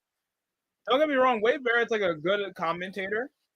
Vic Joseph is like the land of boring.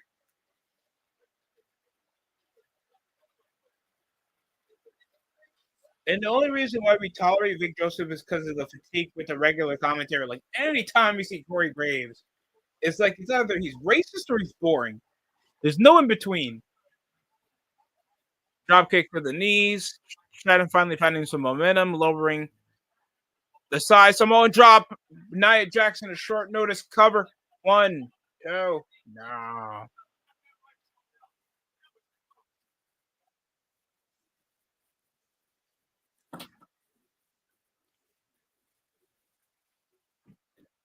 Tiffany Stratton should have got that BBL.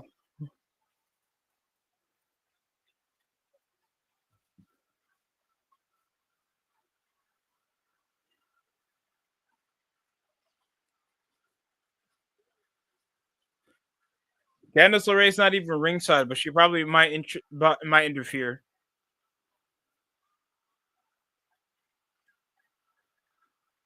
Oh my god, is like Candice LeRae? Yeah. Oh, okay. Like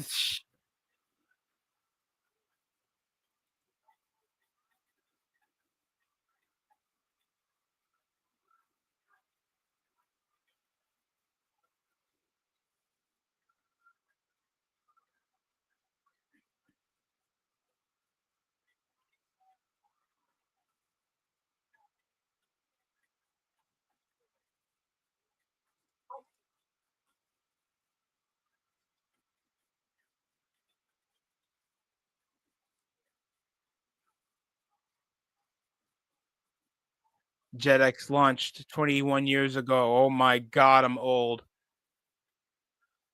So currently, Charlotte Flair still looking with her Botox. At least she's looking directly on the TV. but she's supposed to look directly at the camera, guys. Like I swear, AW just does running jokes with WWE and can't get themselves over. Awesome. Fat. No, sorry. I got it. My fault. Keep forgetting I have these clips for a reason. He's fat!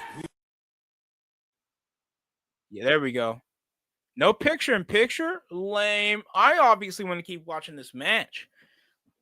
I obviously want to see like the obvious comeback before the bullshit finish. Like I keep forgetting Carmella Hayes is employed in WWE with R-Truth. We still got the chamber. At least they're using vignettes that I appreciate.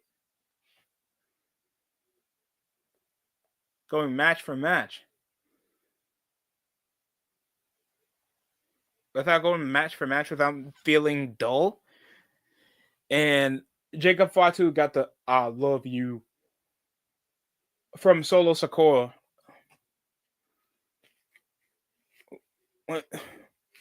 Well, Jacob Fatu reciprocate. Happy Valentine's Day for Smackdown.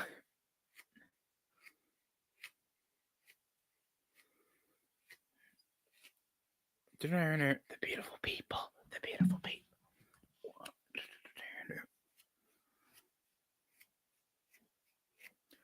God, thank God we got like an hour left.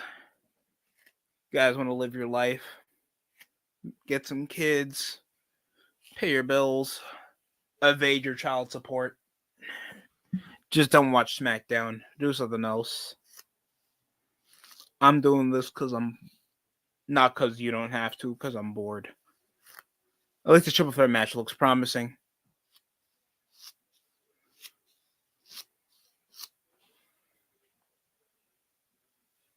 People have been questioning if this deal with NXT and TNA would actually benefit them in the long run. Because the most I've seen was just Dolph Ziggler being world champion, the Hardys being part-timers, and just somewhat of talent getting over.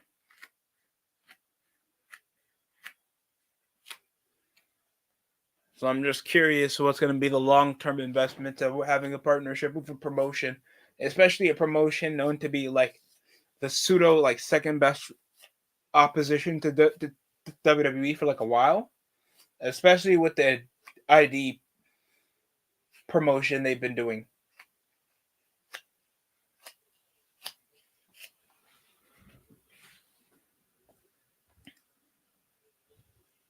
JetX.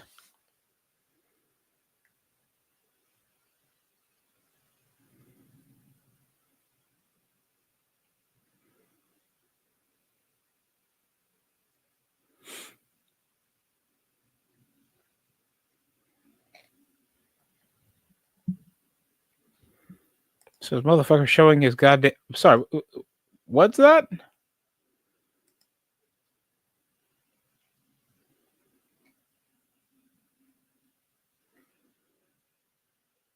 What the hell is happening here? Hey yo, what is happening?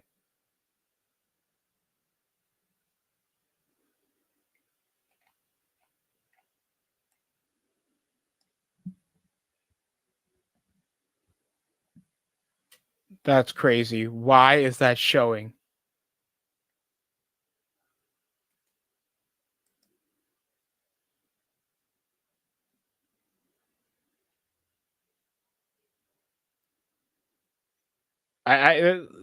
Y'all are trying to ruin my X-Men experience. I just talked great about X-Men 97. Now we back into the match between Nia Jackson, Tiffany Stratton. There is no way. A spike of strength out of nowhere. Drop kick. Wow. Barely at a kneeling position. Tiffany Stratton feeling like she had the momentum.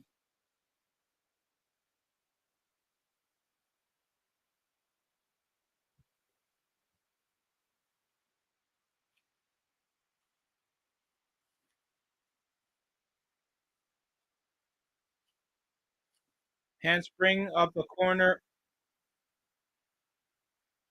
Back splash of the corner gets reversed by Nia Jax, landing her on the floor. Leg drop. Jax, 2, kick out. That was such a nonchalant kick out.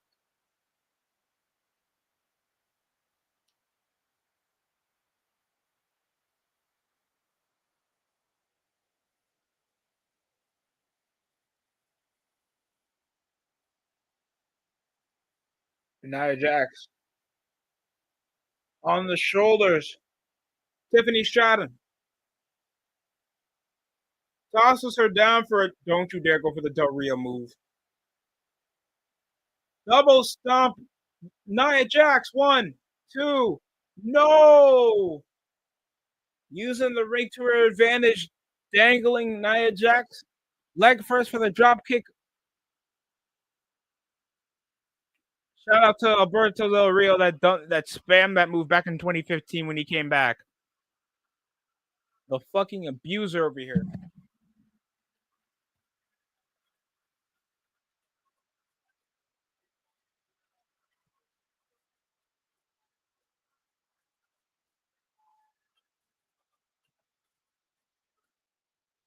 I thought she wrestled Bianca Belair before.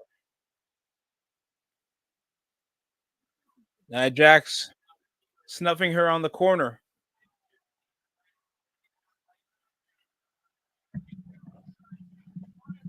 Going high risk. Oh, shit. It's over. 1, 2. Kick out of 2. Tiffany somehow kicked out.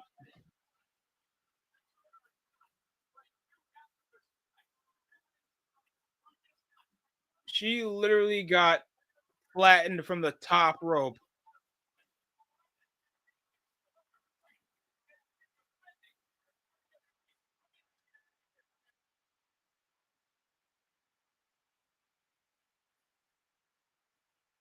Nia Jax not going for the Annihilator. Going high risk. Leg drop from the top. Okay, that's over. How the fuck is she kicking? This is actually pretty insane. 2 devastating maneuvers from a plus-size woman. From high-risk situations, and Nia Jax in absolute disbelief, like her credit card just canceled. To be fair, that's actually pretty distraught. That's a fair enough to look distraught.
Sorry, trying to look for some trade news.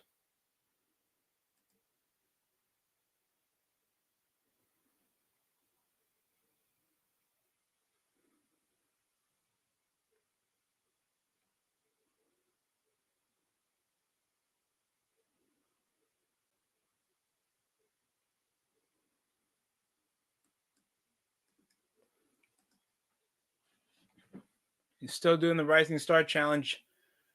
And you'll see the twin brothers, Amin and I'm sure Thompson. The Goonies is not perverted, guys. It's an 80s classic film. Chill.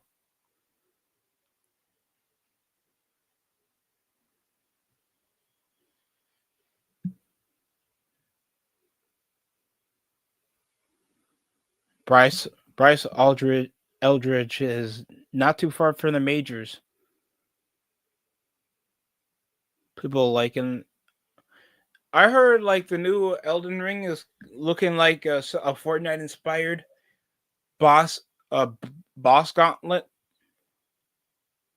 You spawn and fly to a different part of the map and fight enemies.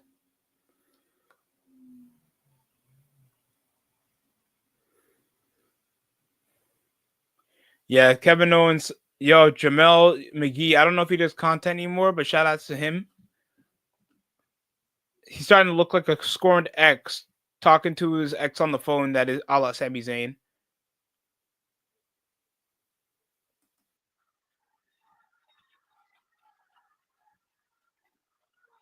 And Tiffany, high risk moonsault outside the top turnbuckle.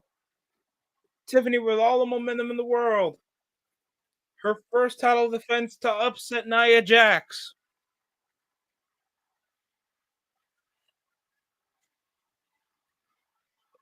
Swanton bomb. That was actually pretty smooth too. No.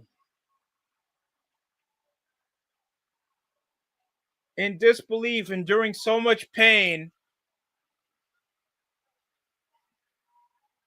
Like a cheerleader diving over to be caught.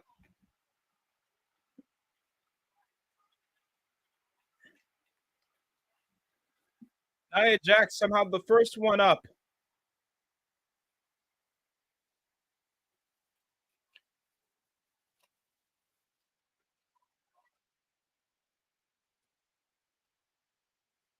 Oh, then splashes on her while standing up. Tiffany Stratton gotta be crushed. That's me when you can't find a love during Valentine's. You got to deal with the big bitches because those are the only ones you can pull. You know, live how you live, guys. Get what you get. Don't get upset. Just be better. Just saying.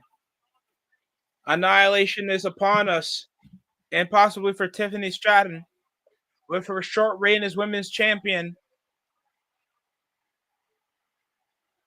But somehow, in the last-ditch effort, Tiffany trying to lift up for a probable power bomb. Stratton gets out the way, misses Annihilation. And roams out of the way over the ring apron. Tiffany Stratton holding her midsection. Oh, obscenity, Samoan drop attempt. Tiffany fights out of it. No way. Spine buster out of nowhere. Tiffany. What the fuck? And Candice LeRae interferes, jumping her, trying to protect the image of Nia Jax, not losing twice in a row in that probable fluke. Oh. And Nia Jax taking it like it's a gift from you. Oh, no. Well, that's just called off by disqualification, but still hits the Annihilation.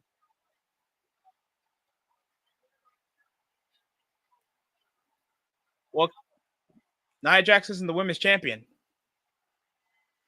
But damage will be done whether she likes it or not. Oh, but here's Charlotte Flair. Oh, Trish Stratus.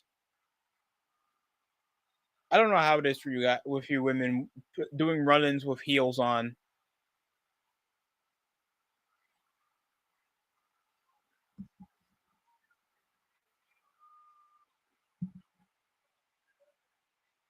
Oh,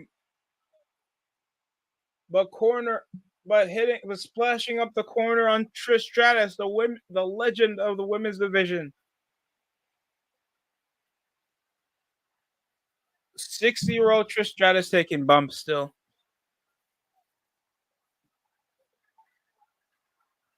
And a leg drop still. Damage already has been done. Still your women's champion. Nia Jax still wants to get the last laugh.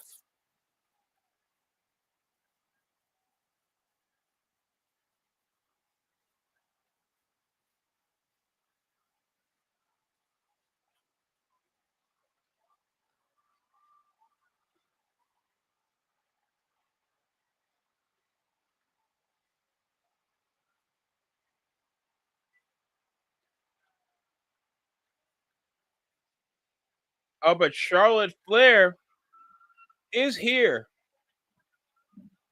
She was watching from afar, and now she coming up over. Oh hell! Look. What the?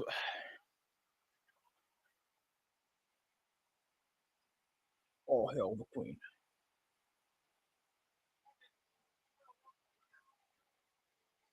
Oh hell, the queen.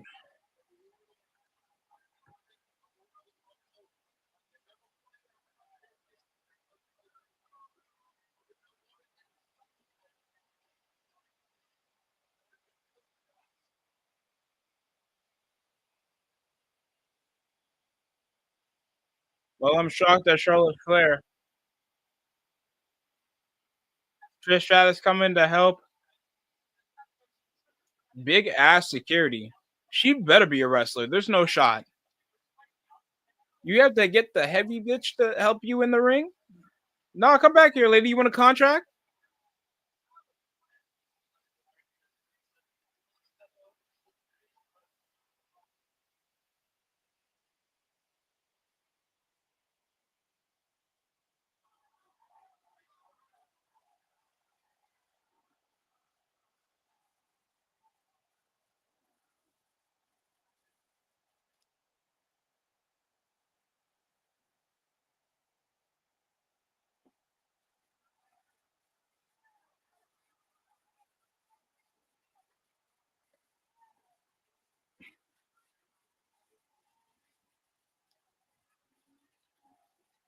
No, I don't know what type of process Charlotte does to still get surgery, work out, try to perceive an image.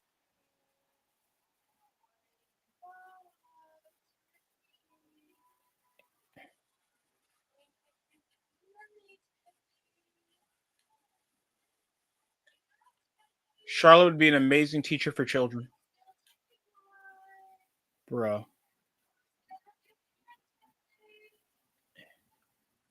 Story time with Charlotte Flair, folks.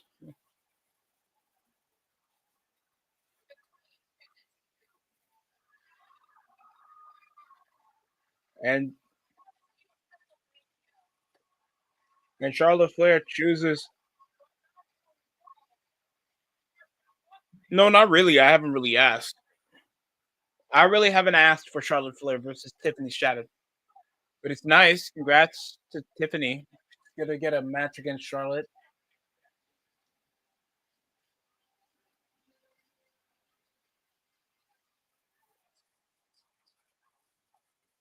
All right.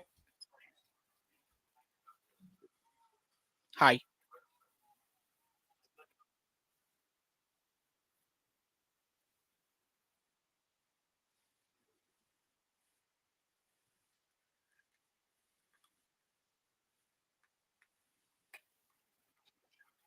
Tiffany. Well, Jade Cargill. We don't know her condition so far.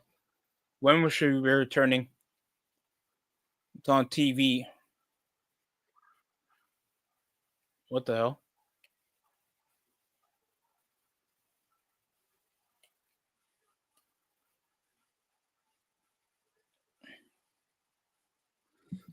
We can't transition. A note. We just close into the camera. The show ambulance.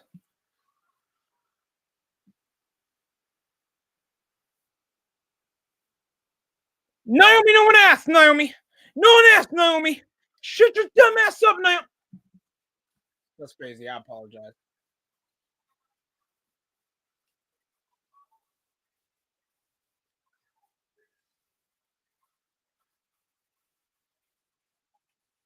because Jade Cargill was, I guess, beating up backstage. I don't know what gave Naomi feel like your Usos wife has any say on anything. You're a replacement, bitch. Be happy you're here. And Ripoff Toughen Up is going to appear. Come on, you guys know it's LFG is just Toughen Up. Veterans of the business help out young up and comers to develop into the business. That is Tough Enough. The only difference is that you're not going to get a person saying like Melina versus Alicia Fox was my favorite. That's your favorite match, yes. Oh, don't pick a fight with the black man. Yeah, this is tough enough. Yeah, this is tough enough. And here's Punishment Damian Priest. Puerto Rican Mordecai pulls up for the three-way main event here on SmackDown involving Braun Strowman and Jacob Fatu. If you guys know what that is, I watch too much wrestling. And that's fair. You can call me whatever you want. I'm embarrassed to still know that wrestler. I heard Rusev, though, possibly might come back. I no follow-up, but, I'm still trying to make that type of revenue. And at least you can be put in some programs if you're not going to get over. And you still get paid. Instead of waiting for your contract to expire after catering. It's probably going to happen to Adam Cole in a few years. Because it was like 5'11", can't get over, skinny fat, and mediocre. Vince had him up as a manager. And I can understand why. It's not on some hater shit. That's realistic. When you look at a guy's presence, you feel like, well, I was booked all the time. I was like a Ring of Honor world champion. Wait. You could be a great Intercontinental champion or a manager. Pick one. What did you just say to me? Like that's what you look at Adam Cole for. No offense. I mean, sure, there's plenty of offense dependent on your ego, but it's a show business at the end of the day when it comes to the wrestling business. Don't get me wrong, it's like an art. Don't get me wrong, there's hard work put into making the presence of entertainment known in wrestling, but it's a work at the end of the day. It's a job. Whether you get booking or not, it's dependent on your opportunities given and where you can take advantage from, just like any other show. Also, wouldn't be that televised. And everybody's making a wrestling promotion once it's more or less for the opportunity for somebody to show up, get known, show a different part of themselves. So certain wrestlers shouldn't be taking it that personally, unless they're a bigger star. And that's fair. Just saying.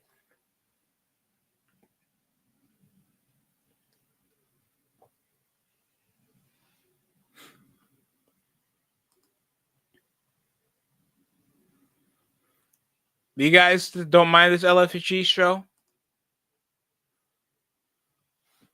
Knew it. Yeah, from Jamel McGee.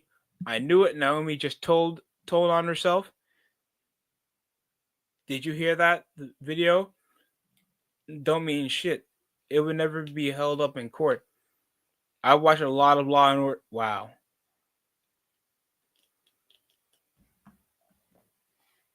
So it was Naomi. So they're trying to tease Naomi.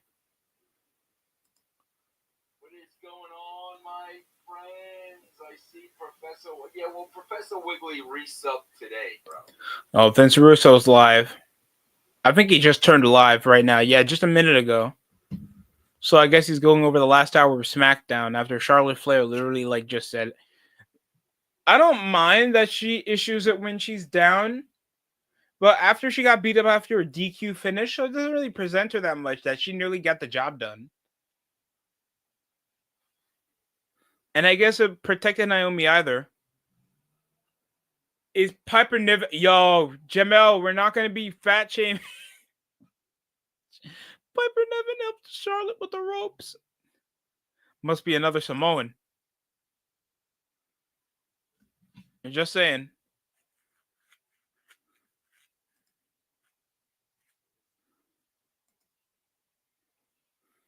The beautiful people. The beautiful people.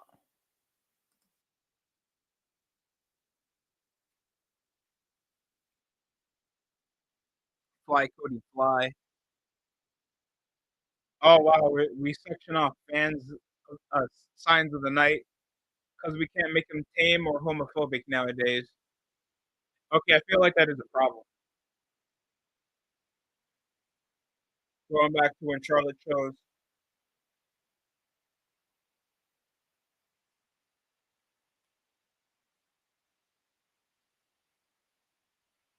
Well, I'm shocked Tiffany Stratton still walk.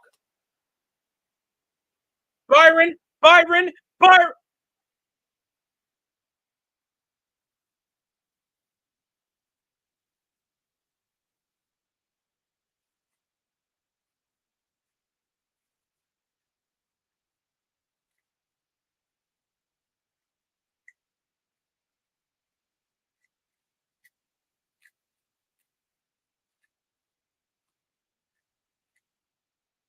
And Trish Stratus is back.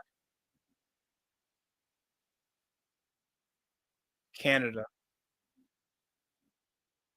tag match.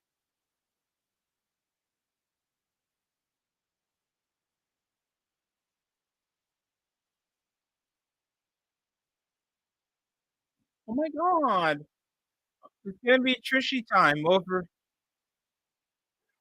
Oh my gosh, fucking Nickelodeon ass tag tag booking. Fiend, fiend.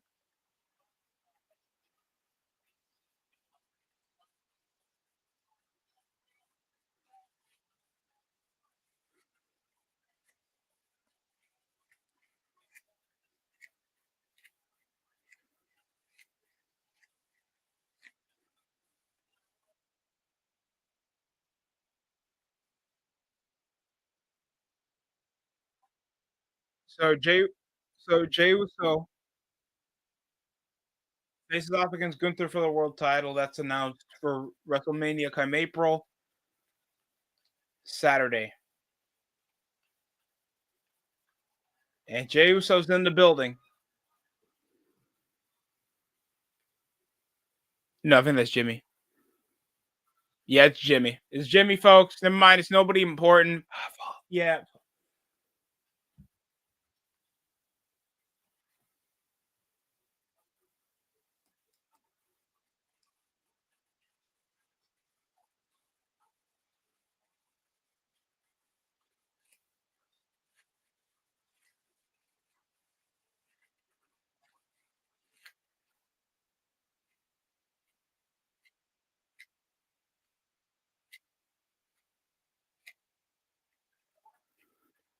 You victim.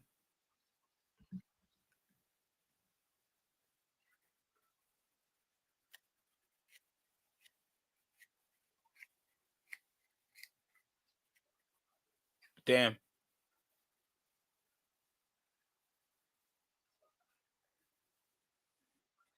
Oh, Supercar!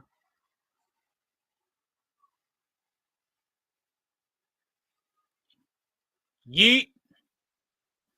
I was surprised Super Kick after saying that he married up.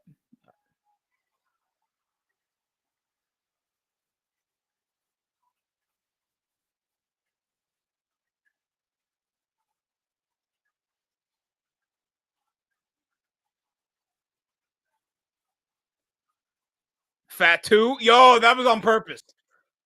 That was on purpose. No, no, no. That's not what he said. That's not what he said.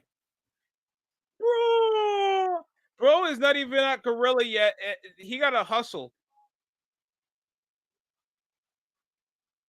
There he is. Bro.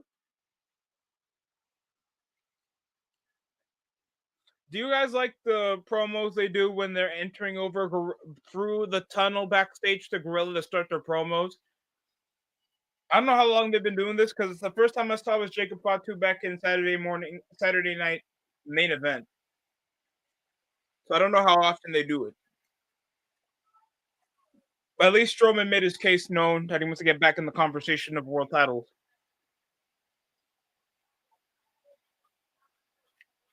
Pardon?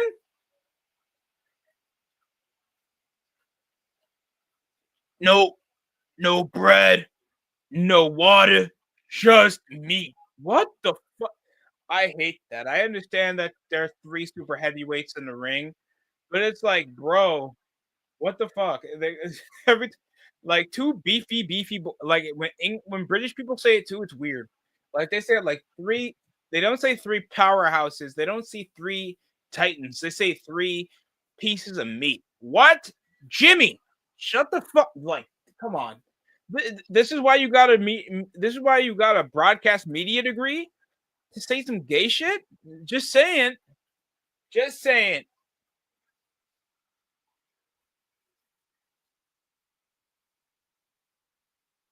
Yeah, AJ Styles got Braun Breaker on Charlotte, North Carolina. I would say at least the show's a bit more formatted decently for me to watch 3 hours. Because I'm about to nearly tap out. Thankfully, we have like half an hour of action to remain in this 3-way. That WWE still does a great job with triple threat matches.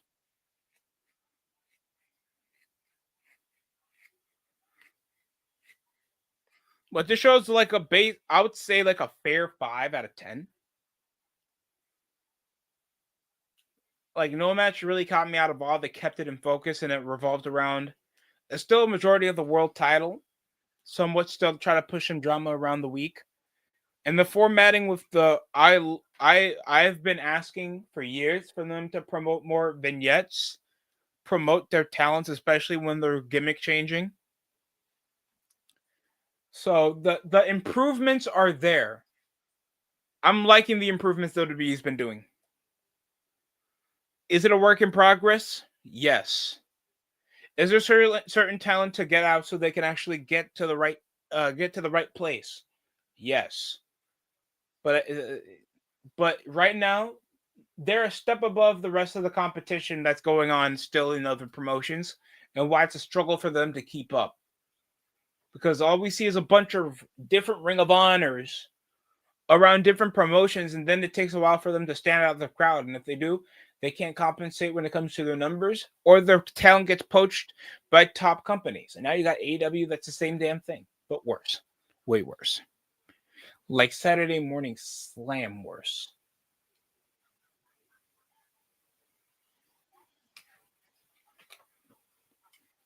Let me talk to her. Let me talk to her.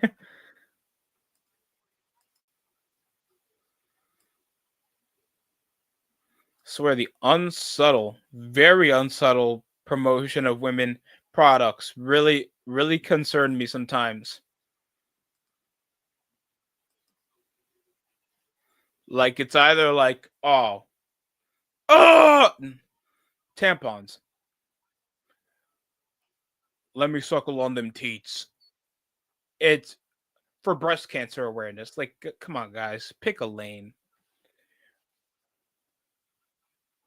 Yeah, Braun Strowman hasn't really touched a world title since the pandemic. It's crazy.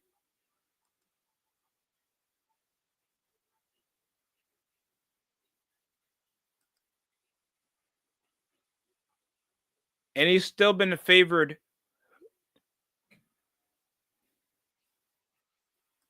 He's still been like a favored vet, got released.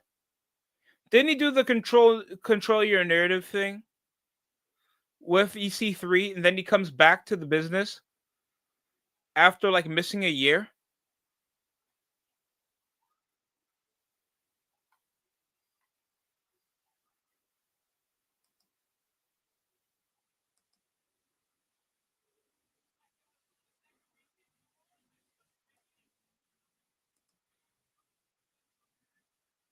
The beautiful people. The beautiful people.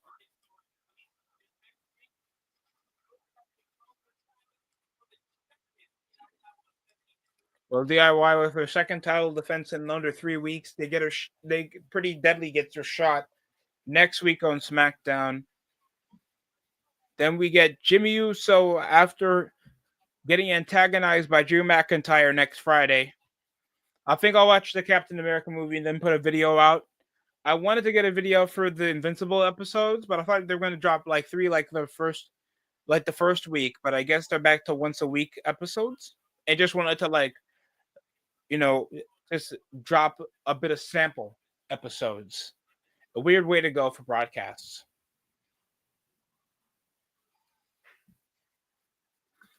Jim, and here comes Jacob Fatu's next.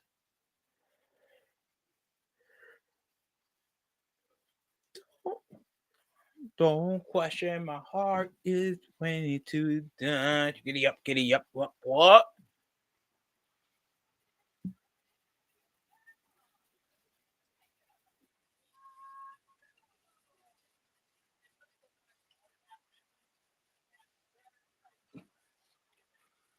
Jacob Fatu literally nearly hospitalized Braun Strowman, ending career ender off several moonsaults.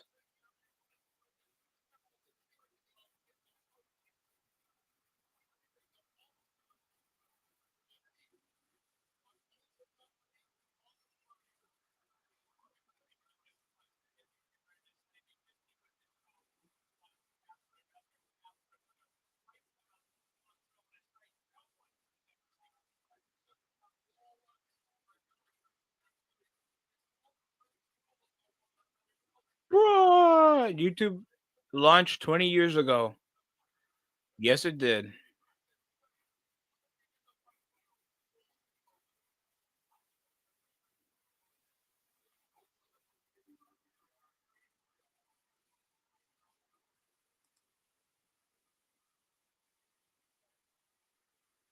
I just saw a clip that justified why.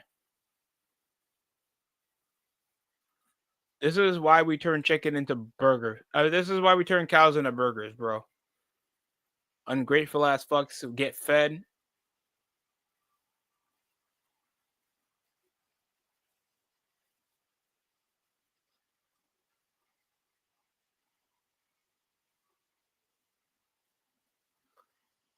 Oh my god. Solo Sokoa does look like Batista with his turtleneck. Oh, that's why it's giving me flashbacks. Here comes Damian Priest. How many niggas gotta come with leather jackets to know that you're still not over? Punches the fist again. If I can make a list of how many wrestlers have punch the air entrances, I will have a full roster, including CM Punk. Yes.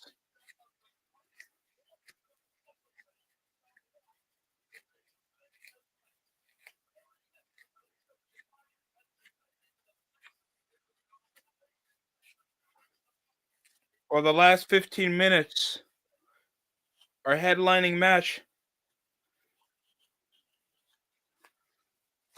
3 of these men will have an opportunity of a lifetime to compete in the chamber, being the biggest X factors, literally.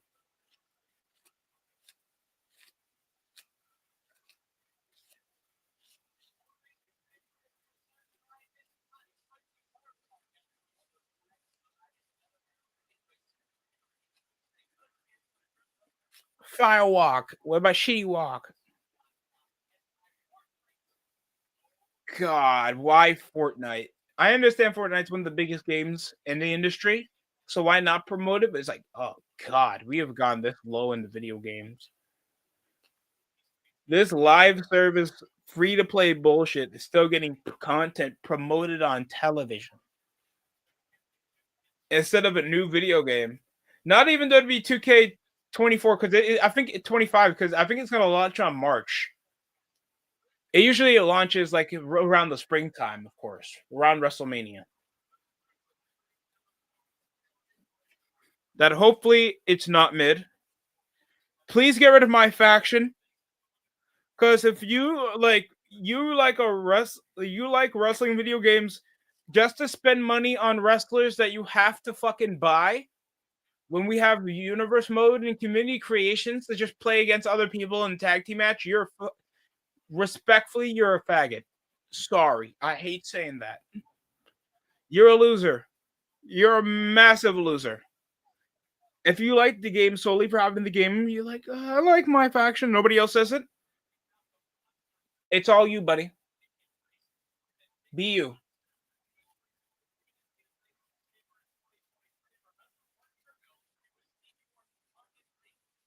Senior Money in the Bank. Yeah, I forgot Damian Priest won Money in the Bank. Like, what, 2 years ago? Or last year? Because I think he got cashed in at WrestleMania, right? Trade of blows. Damian Priest ain't holding anything back. Going 1-for-1, one-on-one with Jacob Fatu in a clutch uppercut. Stunning Damian Priest. Irish whip. Leaping back elbow. But Fatu ain't waiting. God, I love that move. Bray Wyatt done it before.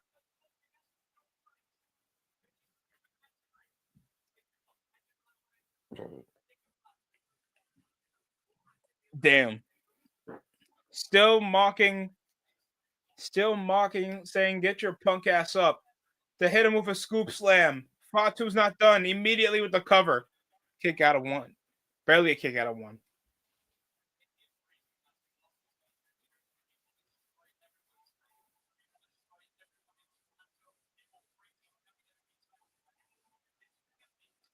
Oh, and a clutch uppercut.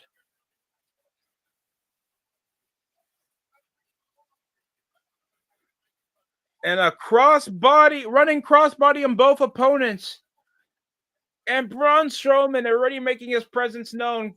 Clotheslining both men, but it ain't the Royal Rumble. But Strowman with a bunch of momentum. Literally.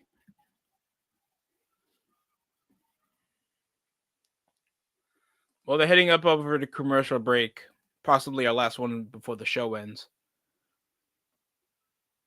Bryce McGowan's hits the clutch off the buzzer. We have like a new shotgun design, new shot clock design, by the way.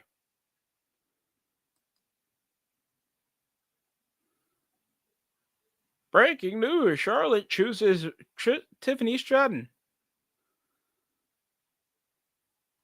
Because yes, you guys forgot that she was the Royal Rumble winner. School field trips to the United States are in detention.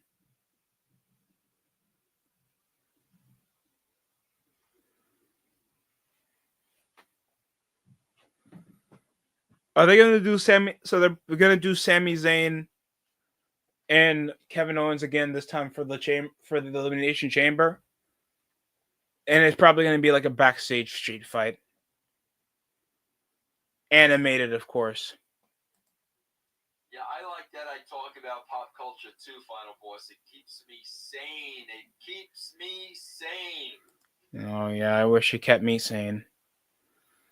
Sometimes talking about pop culture, you have to be pissed off to know how bad it could be sometimes.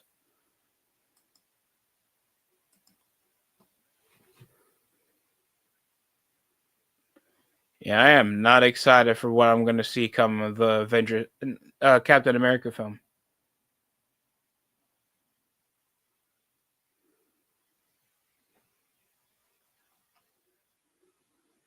Oh God! Don't you dare! New Phineas and Ferb Tiny Tales short featuring Phineas and Isabella, and has been released on Disney Channel's YouTube channel. So I guess because it's Valentine's Day, Isabella tries to get interested with Phineas while Meep interrupts.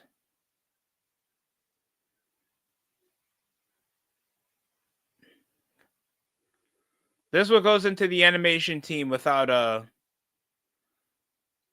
different show, and they don't even do a time skip because at the end of the series, Phineas and Ferb grew up and goes to college.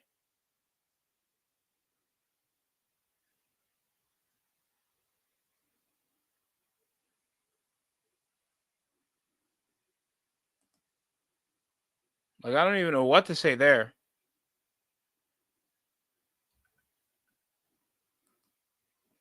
I wish there was new ambitious shows. Like, JetX is done. Dead. Absolutely dead. It's such a shame. And now Nickelodeon is pleading for their lack of supporters to continue watching their shit programming. Like nobody cares about your live action sitcoms, your 25th iteration of Teenage Mutant Ninja Turtles. More Loud House. There is still Loud House shows in 2025. You are not making this up. 9 years ago, you know what ended 9 years ago? Gravity Falls ended 9 years ago. That's how bad we've fallen when it comes to well-known animated cartoons. Like the best animations right now are not even aired on public television anymore.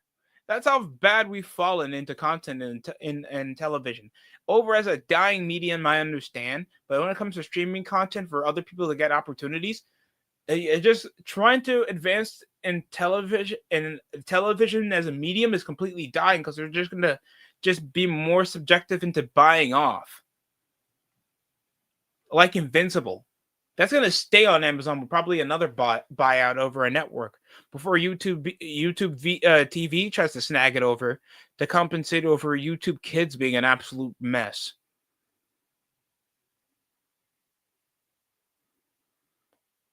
We also got Elio. Oh.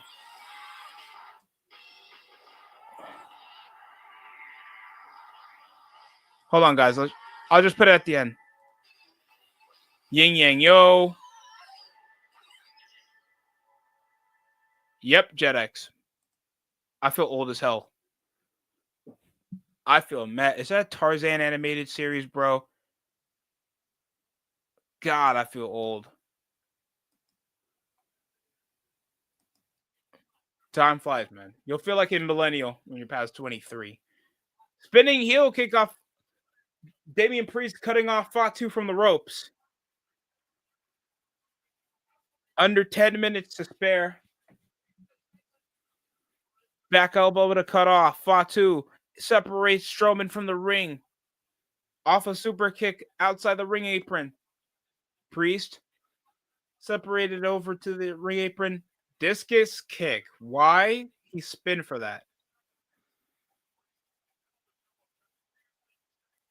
Is he going for the old school? He's going to go for a Hurricane Rana. Oh, but Strowman holds him by the neck. Fatu punches off. Samoan drop instead. Completely stuns. Fatu going high risk. Tope Suicida. Fatu going high risk. Sent Swanton bomb from the fucking top rope from Jacob Fatu. This guy's a monster too. No. Jacob Fatu with a destructive senton. A Swanton bomb. High risk maneuver coming from the top.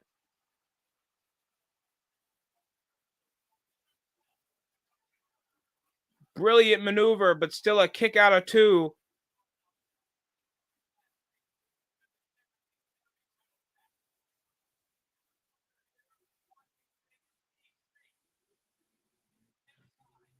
'91. Damian Priest a 90. I get it. He's a former world champion. The lowest on the list is Braun Strowman, the burial. Fought in '87. That's fair. But Strowman's not even an 85 is crazy. Nigga's big as a house. And he's won the Andre the Giant Memorial Battle Royal. You put that in a conversation to put a guy legitimately in the Hall of Fame, I'll make fun of you. You a multi-time Andre the Giant Memorial Battle Royal winner. You're a permanent mid-carder. I don't care who you tell that to. The accolade has went off to a go-home show for WrestleMania on a Smackdown, nigga. You are not over. God, you're a jobber at that point. You got to cope with that. What? You got to Adam cope with that. You got to Adam cope with it. That's how much you got to cope. Well, Fatu's taking Damian Priest high risk for a superplex from the top with Strowman joining for a tower suplex, power bombing Priest, Jacob Fatu in the process. That is so much energy to go into like a combined ton, bro. That is a lot of weight. And we're getting a holy shit chance.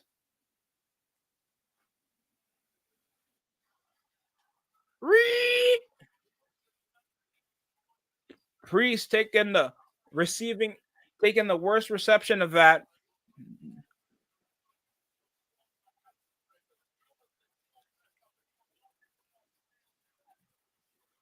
And Strowman still trying to collect himself.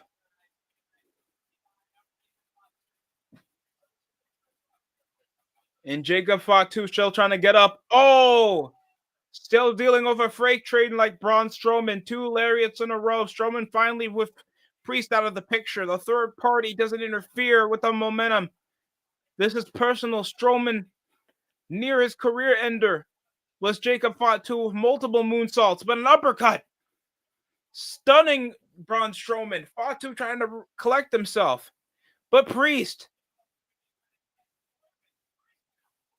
Oh! STO hitting Jacob Fatu on the commentary table, but pounces him over to Wade Barrett. Damn.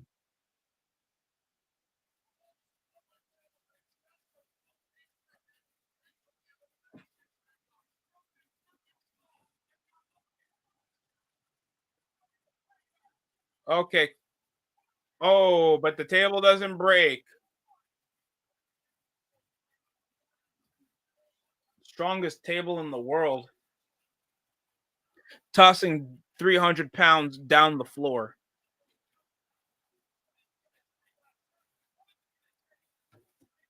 Jacob Fatu. Oh, but he stuns him with a super kick anyway. Barely hits him by the shoulder just to hit him with the cheeks corner splash that Samoans like doing. And here comes another one. Twice in a row. Flashbacks from Saturday Night Main Event from weeks ago. Yep, I already said that. Wade, shut the fuck. Again. And the momentum has finally changed after Strowman looked like he take Priest out the picture.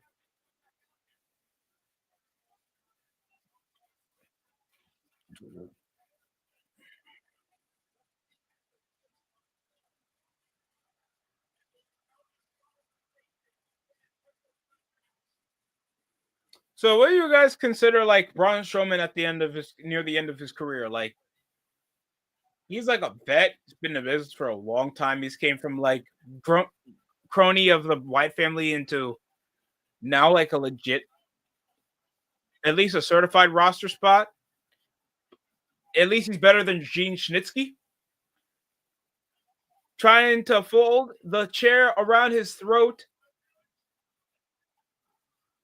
Trying to hit the corner splash on him. Strowman's coming back with chair shots to the back. Pause.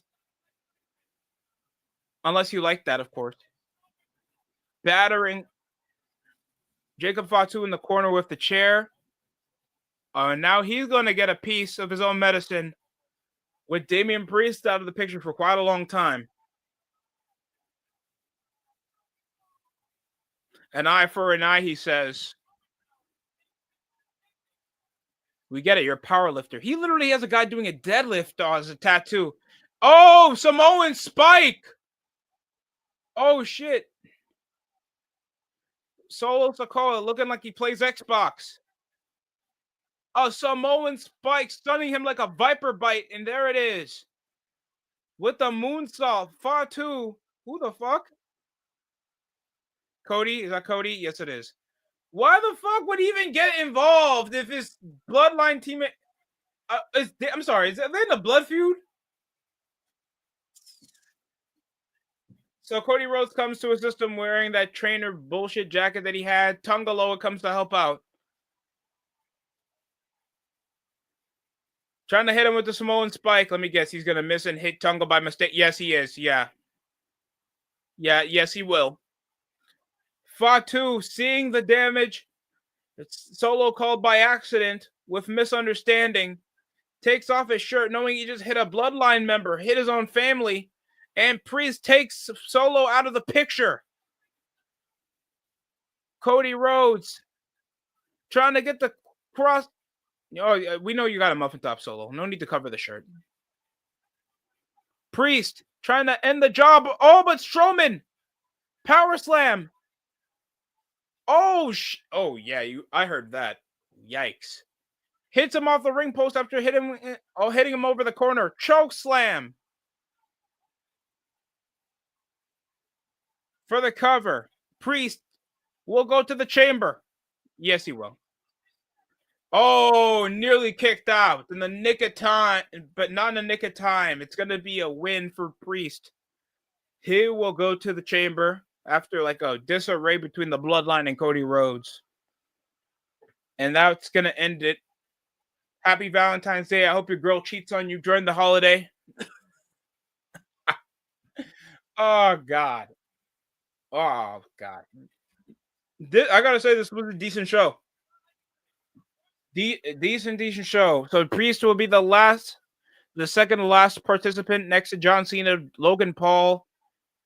I did not see Austin Theory. And Damian Priest looking at what's here to come. A future to probably get a shot against Cody Rhodes. Showing some respect, being the assist. Not trying to interfere to the match.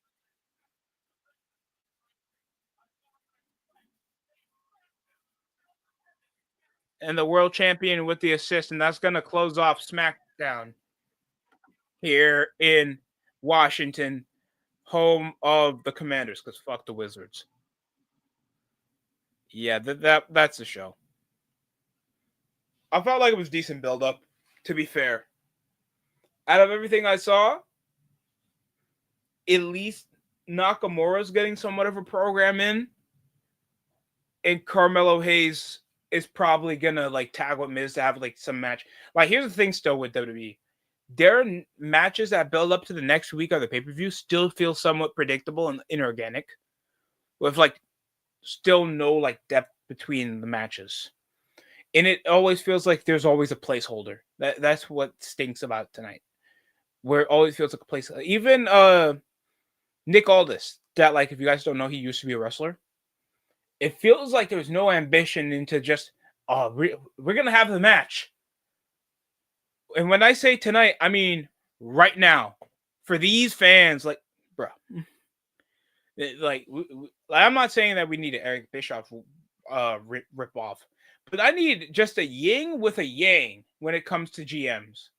Because even though like people didn't like John Laurinaitis, at least he was dislikable.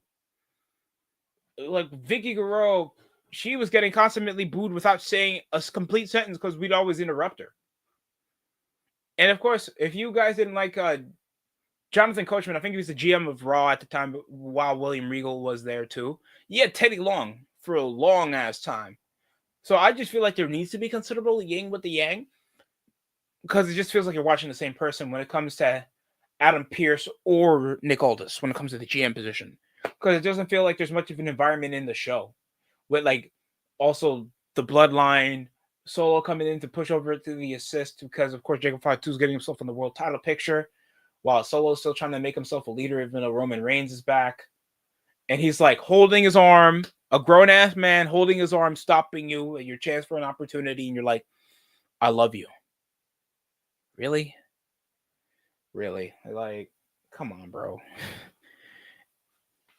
Trish Stratus, just whenever she keeps coming back, it's good that she looks great for her age right now, but like you can still see the wrinkles. Damn, life stinks, man. I haven't seen her since 06 full time, and now she coming up here every time doing an anniversary, trying to get a Tiffany Stratton over. That could have won the match anyway, but they try to protect Nia Jax at the same time. 50-50 shit. You can't get the girl over. You still want to protect the star of the TV show. And just to have a match on paper, tag match, that's probably going to resolute to Nia Jax probably getting into a blow off. I don't know if they're going to do another Saturday Night main event or another show before this, or they'll just do a title rematch. Because I know Trish Stratus is probably going to just do this Canadian pay-per-view because it's close by.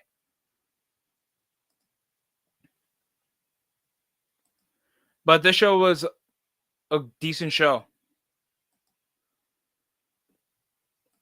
I don't know what they could do with Malachi Black coming back, possibly. I can't guarantee that he's coming back because I know he got released as well.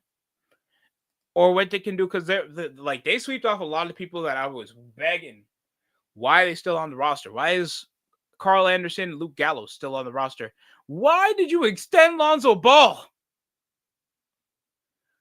And I'm not saying that like he trash. He's just so injured beyond belief. Like, what is he, 26 now? That guy hasn't played a full season since he was a Laker. Like, come on, guys. There's got to be some leverage of trying to build up to the next thing. At least it looks like they're building that off with content like the Superstar Sunday. Then you got Rip Off Tough Enough. You still got NXT previewing like stars for future talent. I feel like then when I was regularly reviewing Raw and SmackDown back a few years back, I have to say their content over transitioning a lot more vignettes over current stars. I hope they do that for newer stars to tell us who they are, why they're here, why they be wrestling, what's their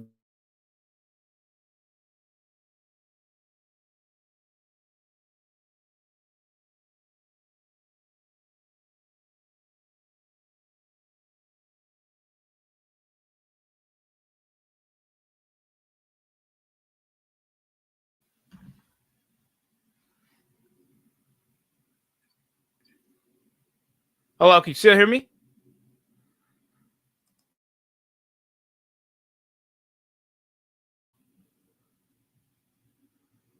What the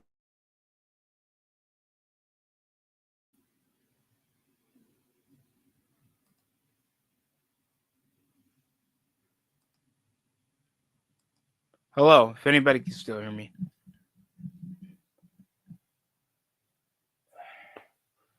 That is so inconvenient.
Yeah, I apologize for the technical difficulties. We're going to cut off short here.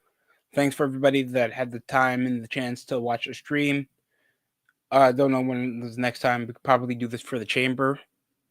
That's it for me over on the stream. That's it for me. Have a good night. Oh, before I leave, happy